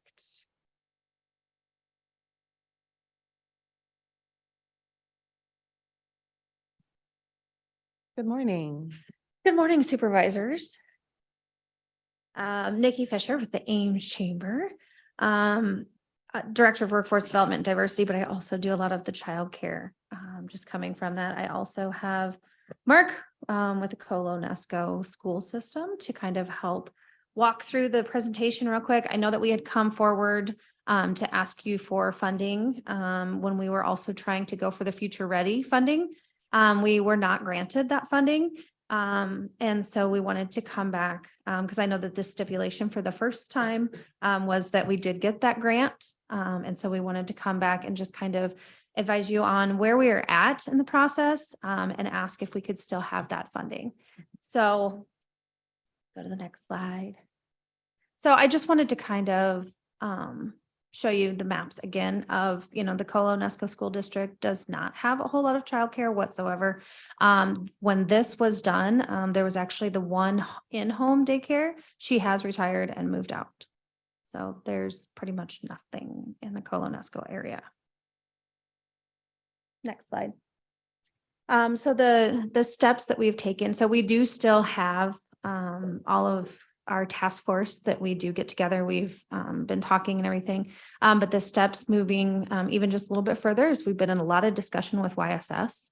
And so you will see where we're really going to partner with them, and they will be helping actually run this in Colonesco. Another step that the school has actually done is up in Zeering, the preschool is only Tuesday through Friday. We will be having a daycare on Monday. Daycare, not preschool, correct? Yeah, we're going to call it a special activity. It's going to just run on Monday from 8:30 until 3:30, just school hours. So we found that, with only having 4 days, families don't have anywhere on Monday to send their kids. So we're trying to open that up as an opportunity as well. And that is something that the school will be doing on their own. So, next slide. So funding, so we did get some grants from the last time we saw you. So we did receive some funding from the Colo telephone. And then we also received a grant where we sat in front of a committee and answered questions and everything. So that was good to kind of tell our story. And so that is the ITC Midwest and Iowa Rural Development Council. So that's a mouthful. So we did get the 5,000 from that. The school has received that funding. And then we are still in discussions with the other businesses in the community to kind of help with this as well. Like the task force is not just stopping with where we're at. We have continued conversations. We're still working with the city, with Amy and things like that. So that's kind of where we're at. And then so YSS Kids Club is kind of taking on a lot of the actual starting of it. Cause I mean, you only see the 6,000 and you can see on the right, everything that needs to be done. And that's not even once the kids actually get there. So next slide.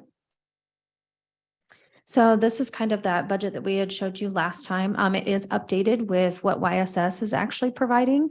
And this, we are planning and we are going full steam ahead with starting in August. And so they will have this fall of 2023.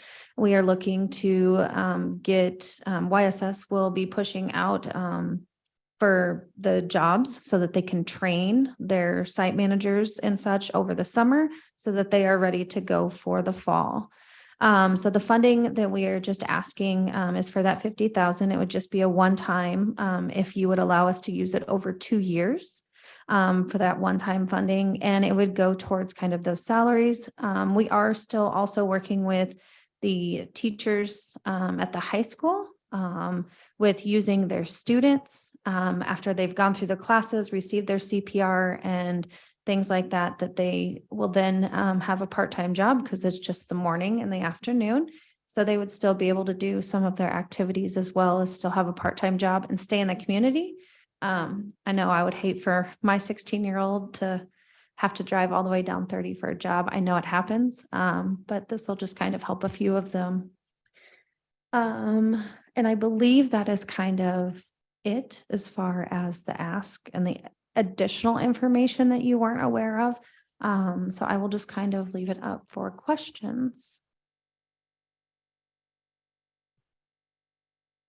So you said for your funding request is for over 2 years, so over 2 fiscal years. Correct. Yeah, if you would allow us to use that 50,000 over the next 2 years, but just that one time ask for the 50,000.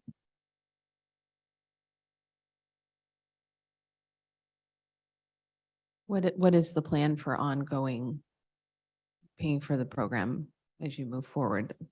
Yeah, so we are going to continue on with, looking, I mean, there's always grants happening, but also working with YSS. We also have started with, how many students are we going to have first, and then growing the program. So there will be the fees that, we will use that to keep it going. Also using the students to kind of cut down, there'll still be part-time help. But, using those students and everything kind of cuts down that cost.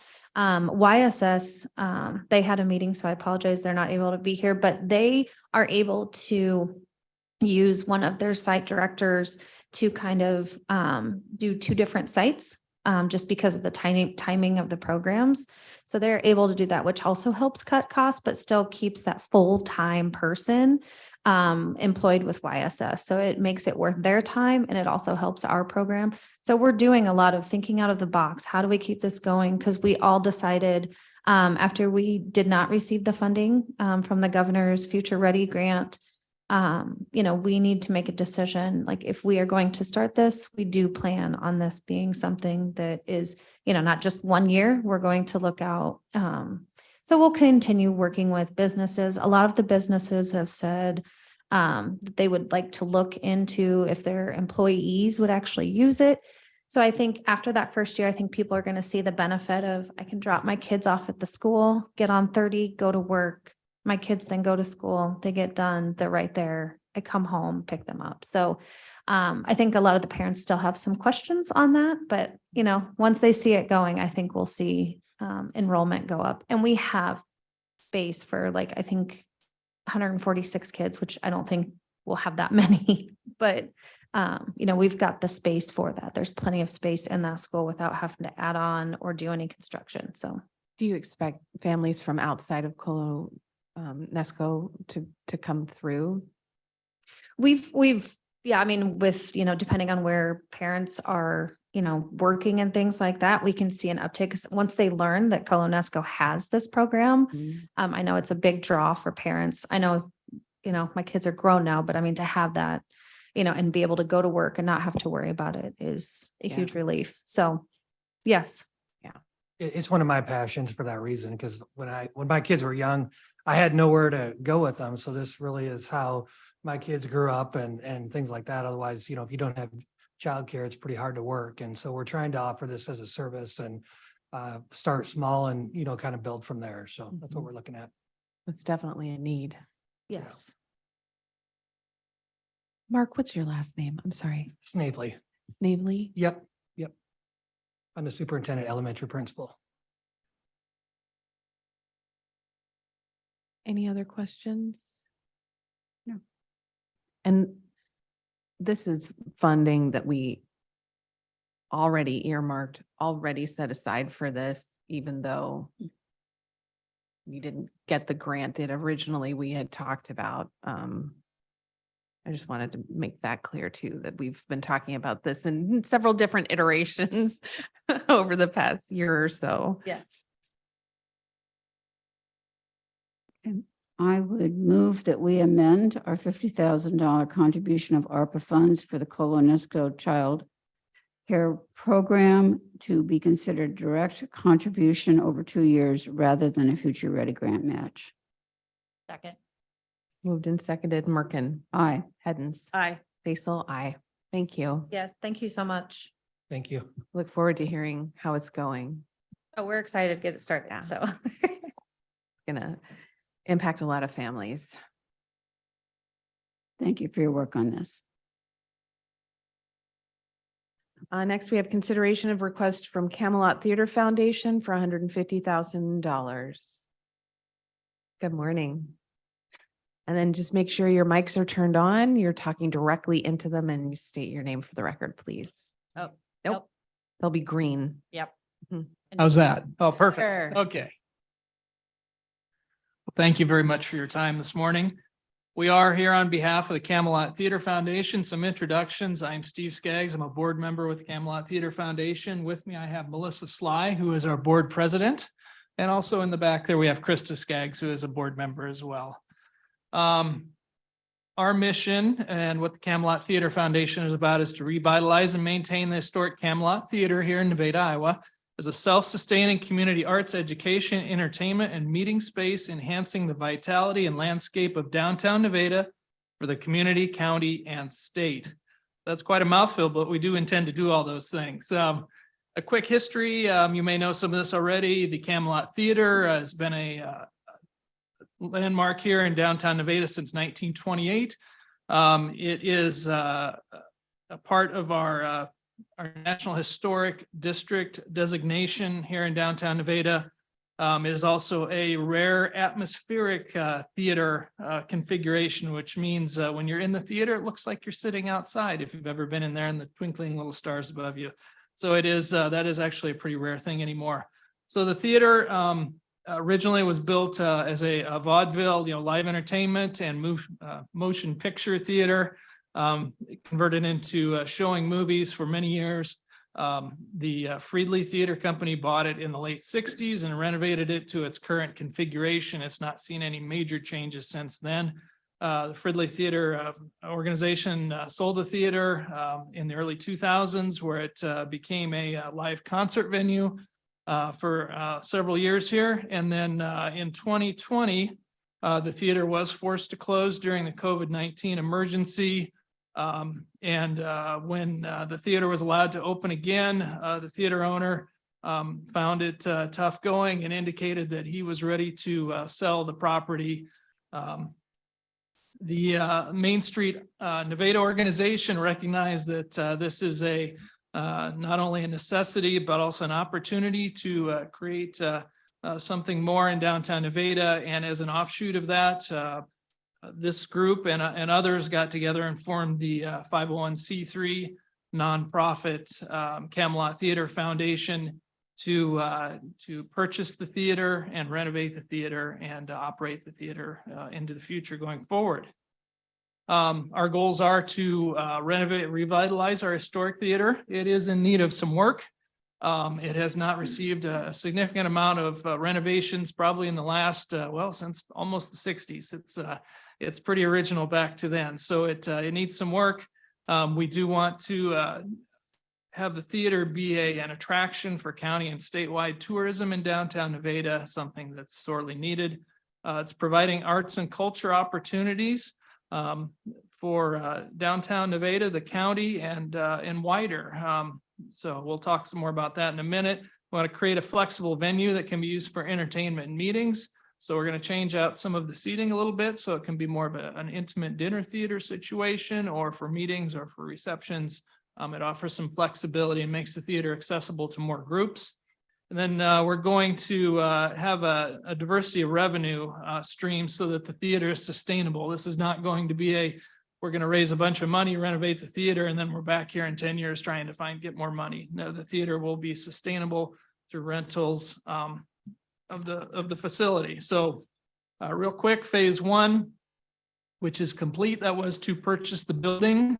The foundation raised the money to complete the purchase. We have done a significant amount of facade restoration, that all of the original, or the paint was stripped off, revealing the original brick surface, which you've probably seen when you drive by with the crisscross hash mark bricks in there.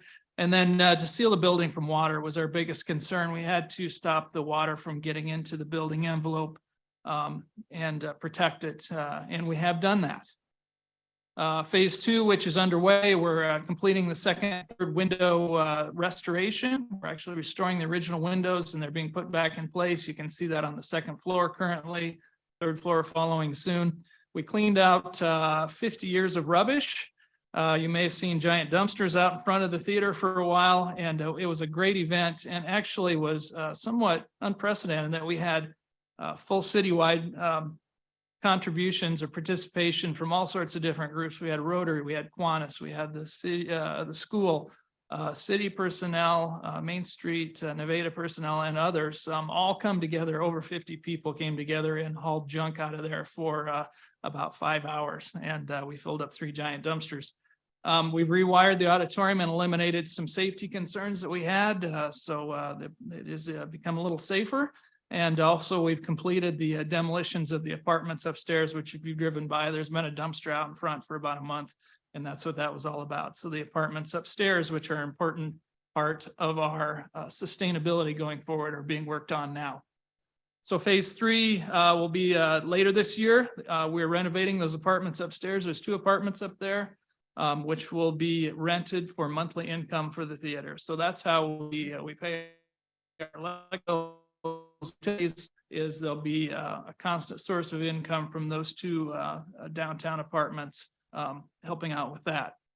Phase 4, we have we're acquired the building next door, which will allow us some space for restrooms, and also creation of a bistro, a restaurant, which has been a goal of Main Street Nevada, is to add some additional restaurant choices in downtown Nevada. So we're going to have a space that can be leased to a restaurateur. We're trying to actually create that as some of it a restaurant incubator in downtown Nevada, so that we can get some folks started in that business. Creating new restrooms, and we're actually partnering with Harmony Closet, who is our next door neighbor, to renovate their garage space, which actually adjoins the theater. And as part of that, they're giving us some of that space for our new restroom facility. So we've got a nice partnership we're working out with them to accomplish mutual goals. So they'll have a better space as well. Phase 5, we're renovating the entire theater lobby. There's some diagrams later in the presentation. There'll be flexible seating, and there'll be a new concession area for that.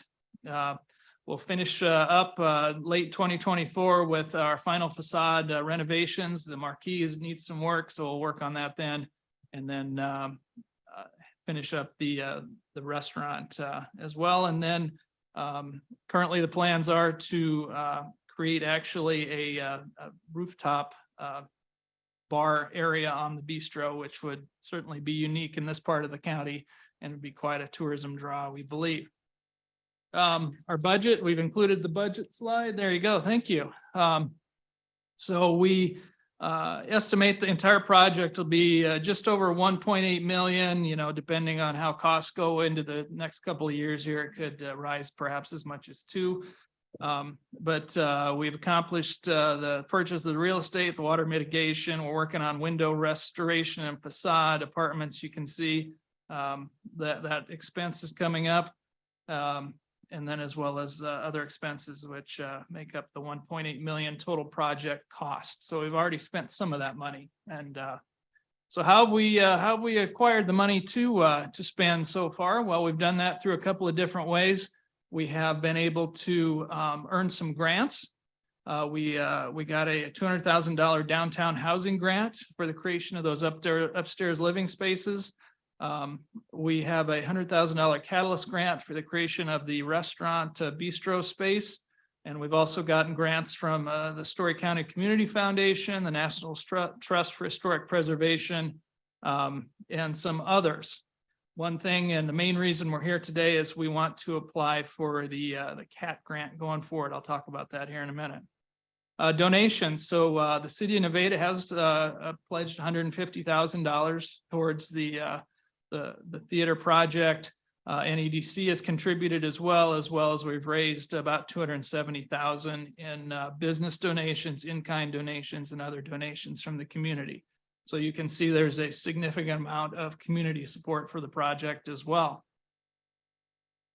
I talked a little bit about future sustainability, and that's where we take those revenues from the apartment rent, the bistro lease, the rental income from the venue, sponsorships, memberships.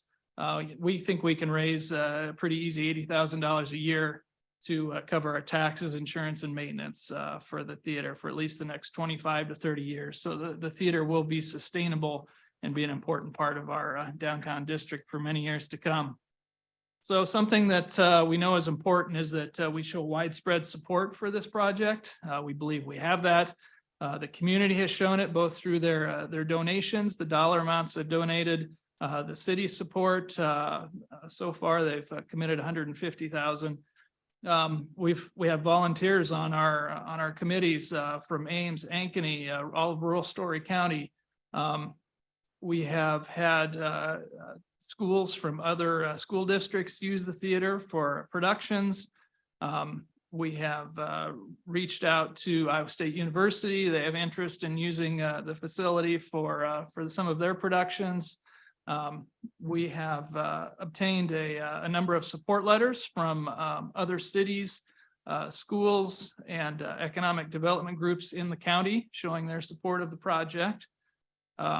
The state has shown their support through granting us some money as well. And then we've also gotten some federal grants. So something to remember, you know, it's important in downtown Nevada to create amenities that will support growth, especially housing growth in our community.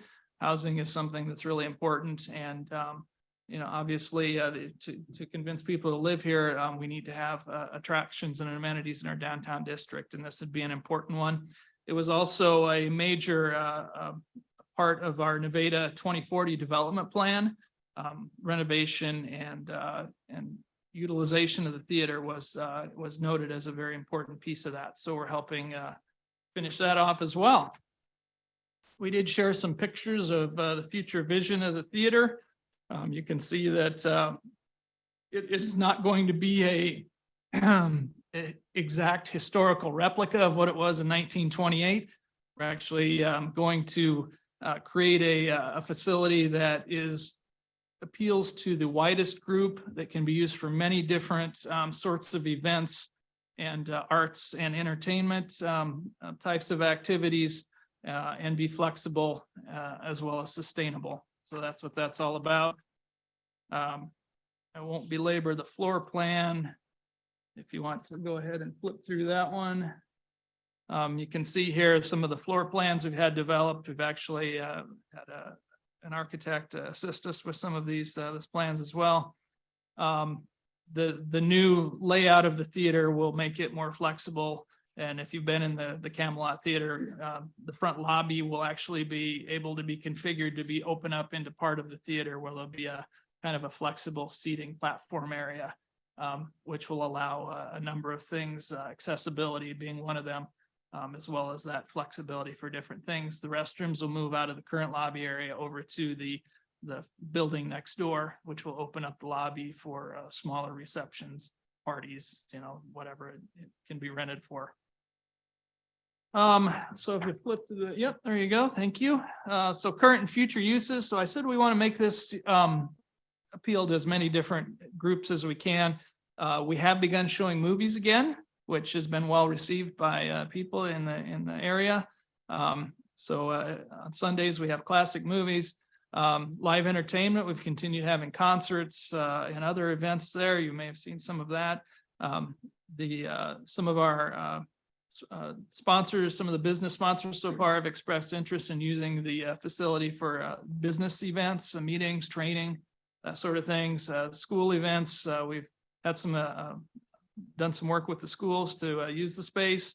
We really want to get into some youth programming, some youth theater or music opportunities, even involving, or currently working on involving a youth in the operations of the theater, the sound and lights and all of that stuff. We're training some kids right now.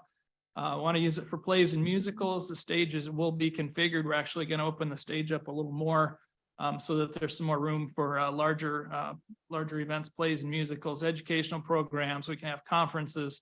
We're participating in the Pizza Palooza Festival here this weekend.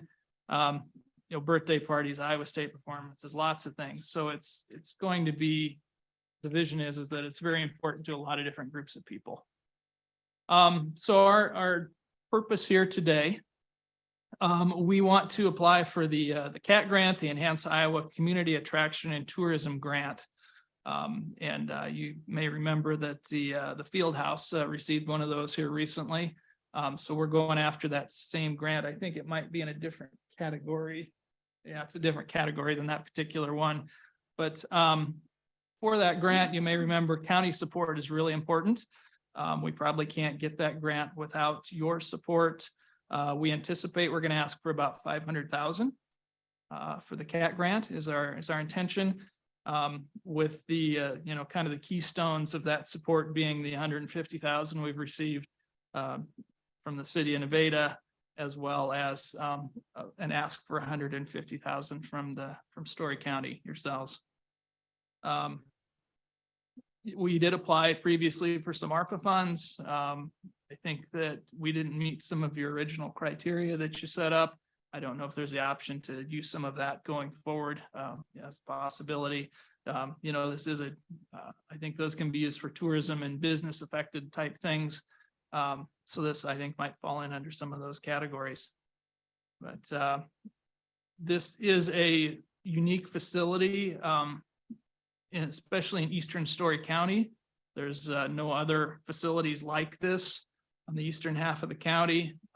So I think it does provide a nice outlet and can be used by people that may not have access to this type of arts and entertainment otherwise.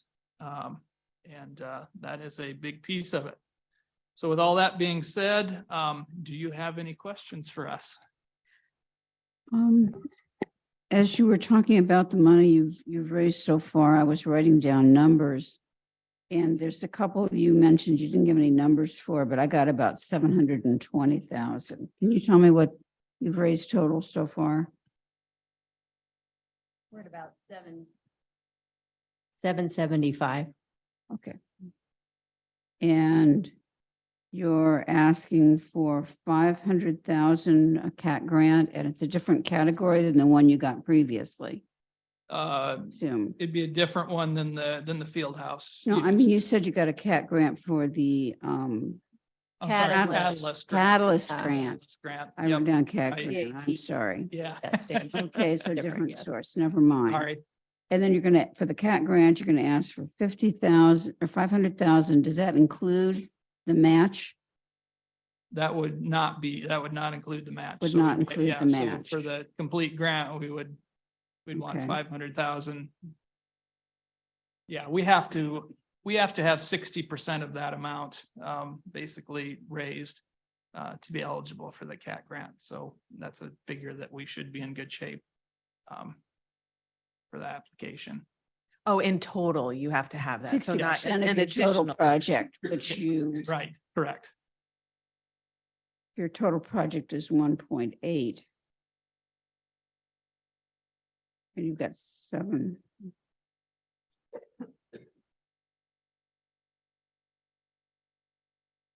Have you explored, just out of curiosity, have you explored any of the grants through the Iowa Cultural Association? We have Yes. looked at some of that. Krista, do you want to elaborate? Krista is my grant expert. Or Melissa, We have, and I wanted to, without my notes being here, I think there's some requirements, that we haven't been able to meet, okay. and it has to do, With the border? the rural border? Yeah, okay. Some of those have to do with the Ames. If you're looking at, Nevada qualifying for rural type grants, we don't, qualify for some of those because the Ames border butts up to Nevada. Mhm. Mhm. Krista, you can move up and yeah, come on. have the microphone. You can pull a chair up too. It makes sense for you to have your own chair.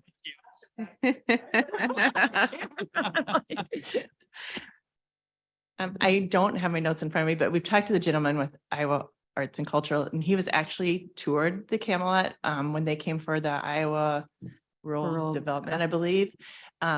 There was a couple things that we didn't quite meet on that, but he is working with us on that. I need to get back in touch with him. We're trying to, the Nevada Foundation is going to be applying for there's so many names out there. I know. The Iowa Great Places, which Mhm. is another opportunity for us to apply for grants, but that's like the application we had to do for Main Street, Nevada, and it's a long. Yeah. And so that one opens up in February of 2024. Okay. So we'll be doing that one to get that, but we are looking at Iowa Arts Council. We haven't quite met where we need to be yet. Gotcha.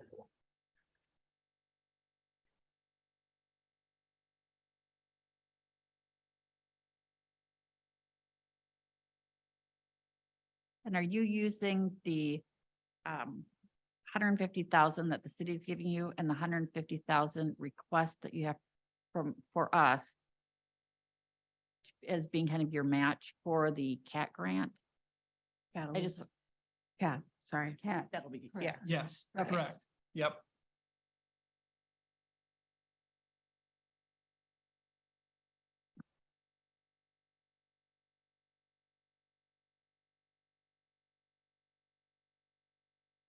And what's the timeline for that grant? Like, The next one opens up in July. okay, We'd like to apply for that. It just depends on timing wise. Otherwise, we will need to wait till January because they do January and July. okay.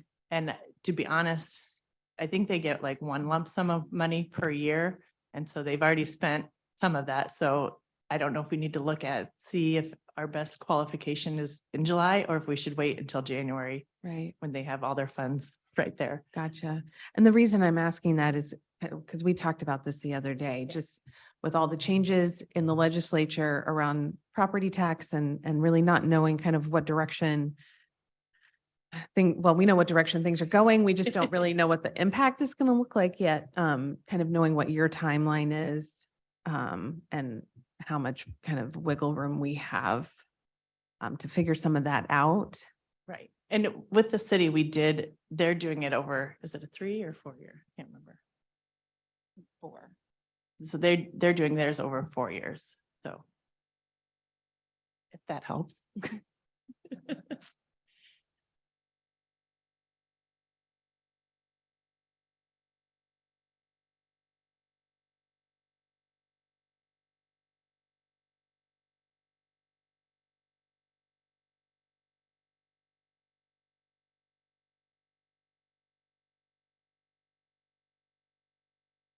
We have a whole spreadsheet of grants too, so we're not stopping. We just need more grant writers.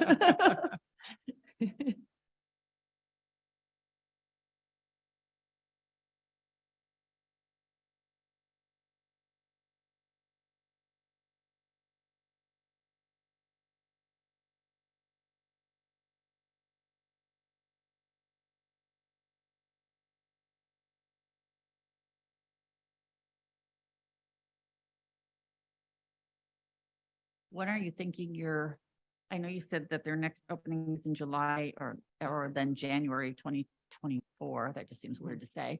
When are you think you're gonna make that determination to when's the best time to, is it better to apply for the July one or is it better to apply for the January one? When are you looking to make that kind of determination? It kind of depends on what happens here. We would Okay. like to apply in July. Okay, okay, The sooner the better for us. okay.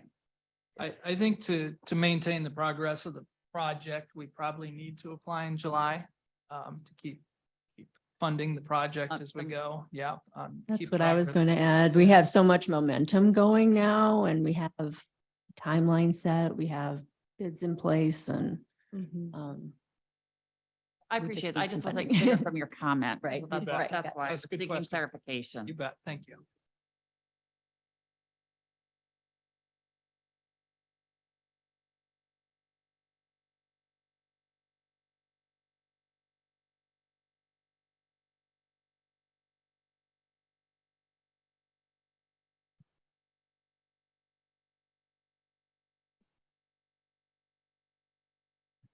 I have to admit, and thank you Supervisor Faisal for bringing up the property tax limitations that are in the bill that the legislature just passed. I have to admit that it really gives me pause right now.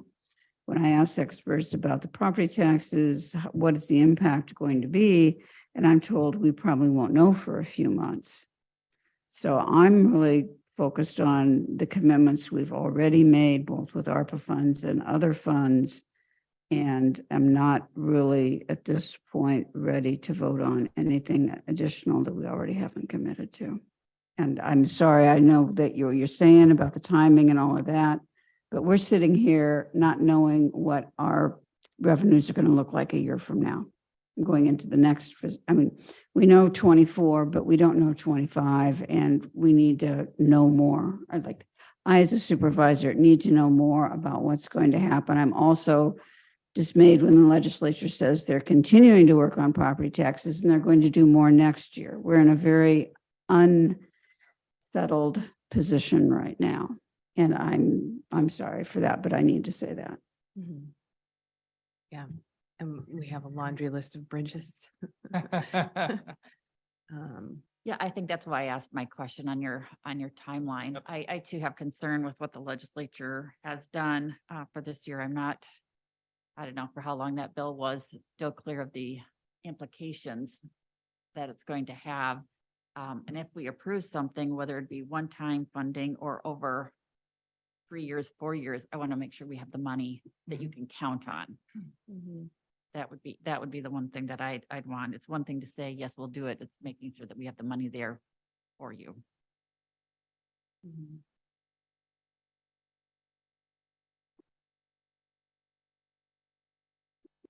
We certainly understand, the uncertainty with funding going forward. What steps would you recommend that we should take? Should we check back with you in a few months and see how things are, or I guess let us know what you'd like from us to continue the conversation. Right.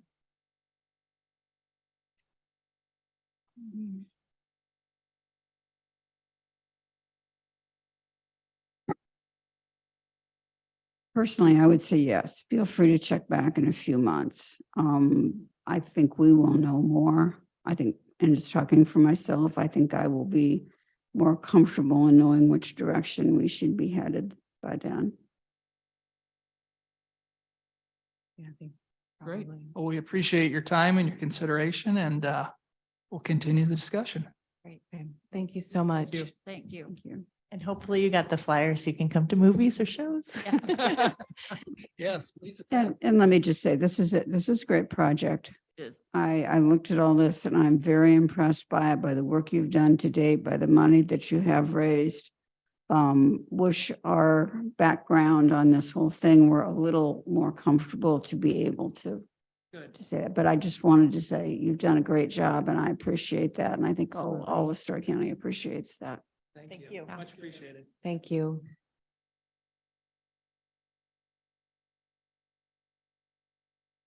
Our next item is discussion and consideration Destination Iowa Outdoor Recreation Grant Agreement with Iowa Economic Development Authority.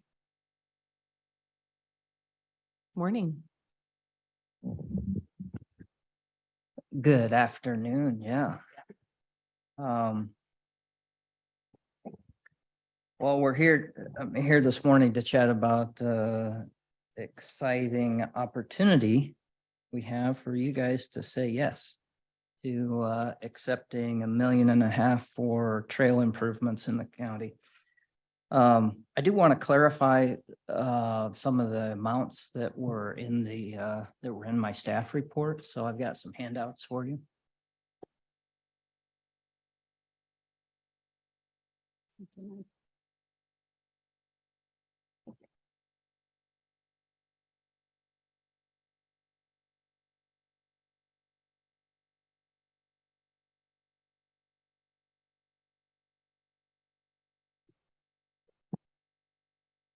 Before I get into the numbers, let's look at that map that I just gave you, just to clarify the extents of this project that we're talking about.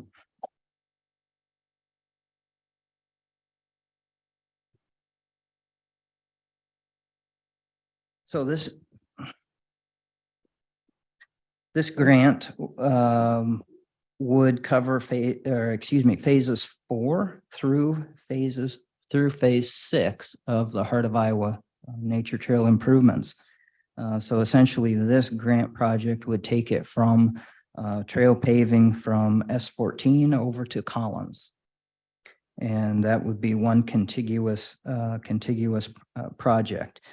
Now, where we get into some of what I want to explain is some of the background on why the numbers are in the staff report that they are. When we first applied for, and if you could look at this spreadsheet right here, when we first applied for this money or for this grant, we included what we refer to as phase 3B. Phase 3B is that portion of the project that goes from 610th Avenue over to S14. We did not have that project fully funded yet when we applied for this Destination Iowa grant. After application, we did receive additional grant funding for phase 3B. And that funding is listed here. So $425,000 that we received post-application. Where was that funding, that grant? Where did that grant come from? One of those was from SERPTA. Okay. And one of them was from the State Recreational Trails Oh, I Program. see. Okay. Yep. And so in essence, we look at right now the funding need for phases 4 through 6, and that's in the little green box on your spreadsheet. And that is roughly $4.3 million. This grant would be 1.5 and would be coupled with the 3 million that the supervisors approved for a grant match. And so that puts us at 4.5. So thus far, looking at this funding, we're good to move forward with design and an eventual bid letting for this project.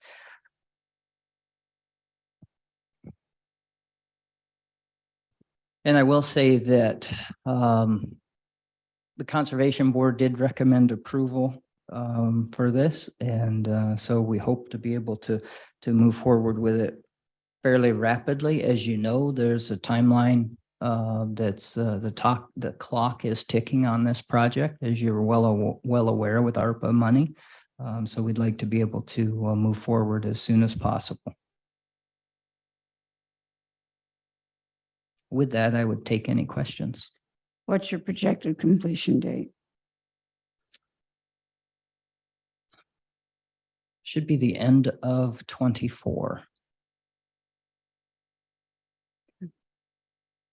Thank you.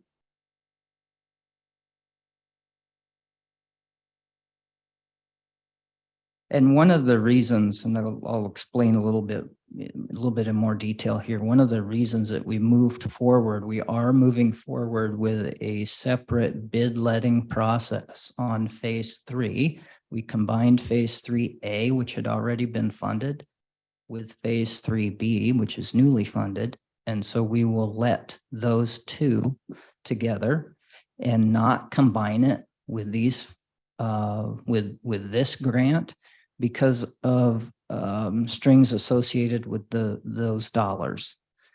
The phase 3 dollars includes some federal strings that are not actually included in the Destination Iowa grant. Should we marry those projects, we would be required to meet the requirements associated with the smaller phase 3 project on the entirety of the Destination Iowa project. So we really don't want to do that. It includes much more oversight and kind of checking lots of boxes with Iowa DOT. Moving forward with this project, it does not require a DOT letting. We can do it under a local letting process.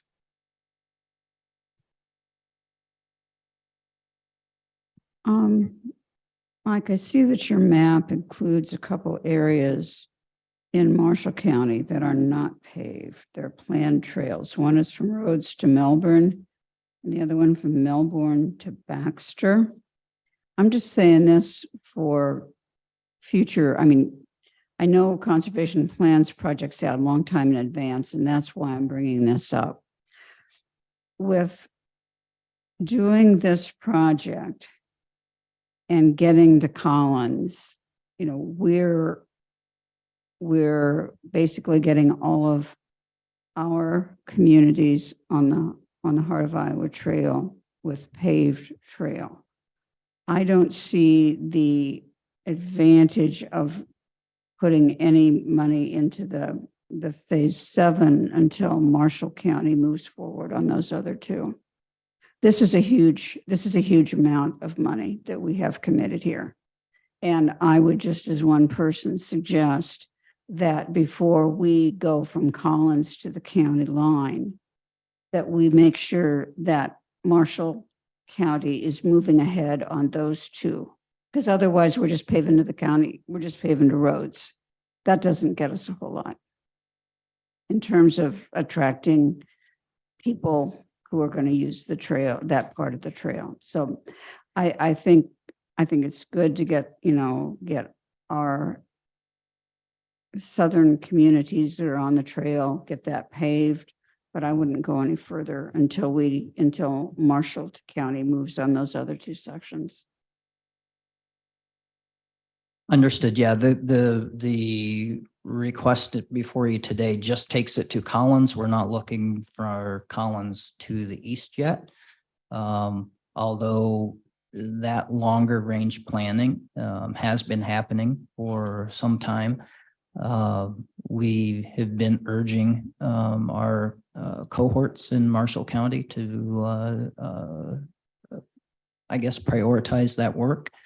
And we expect that the dashed line trails represented on that map, we expect that in the not too distant future that there will be some real progress on that. But point well taken. That's something that we will certainly be very cognizant of Mhm. moving forward. Yeah, and I understand the urge to get all of that done. However, we are looking at, as I've just already talked about, we have the property tax limitations. We don't know what that's going to mean. We know we're way behind on, we have bridges that need attention, we have roads that need attention. I think it's probably time to focus more on some of those basic infrastructure needs and hold off on the rest of that until we really know it's going to connect to something.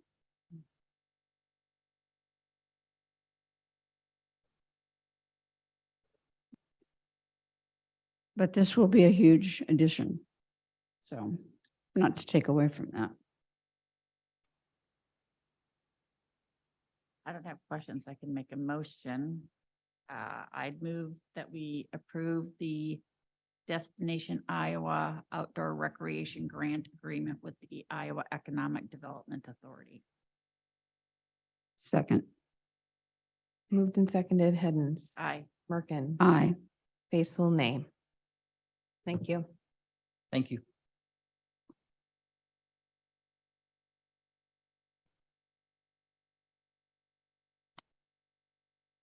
We have no departmental reports or other reports, upcoming agenda items. Anyone?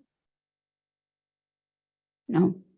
Okay, I do have one upcoming agenda item. I'll be bringing something forward soon for the Story County Juneteenth celebration. Information on that. Now it's time for public comment number 2. Comments from the public on items not on this agenda. The board may not take any action on the comments due to requirements of open meetings law, but may do so in the future. Anyone wishing to make public comment, you can raise your hand on Zoom or step forward to the table. Seeing no one step forward or raise their hand, we will close public comment number 2 and move to liaison assignments committee meeting updates and announcements from the supervisors. Supervisor Merkin, you want to go first? Certainly. I am going to be gone for the next 2 days, so won't be attending any of the events that are coming up. Friday, I will be back. And next Monday, I'm not sure what I've got on my calendar. Just a second. Conservation Department recognition next Monday, the 15th, it looks like. Supervisor Hedden? ARPA check presentations this afternoon and this evening. Tomorrow, the public service recognition. I have a workforce development board meeting on Thursday morning. Friday, this may have been something that got added to my calendar, but was like a month ago. I have on here the keeping track of data for United Way, but I think that's what we attended. We attended that a couple of months ago. That's what I thought. So somehow it got onto my calendar here too. So, okay. But I do have DCAT in the afternoon. And then just if you're looking for something fun and to cheer on Saturday morning, I'm volunteering for the 9 o'clock game at Miracle League. So if you have an hour and want to come out and cheer out folks playing at Miracle League over at the Ines Grove, come on over. And then we've got Conservation Department recognition Monday morning on the 15th. You know what? I will be at the public service recognition tomorrow morning. I don't have to leave until 9. So I will be there. Had to check some times.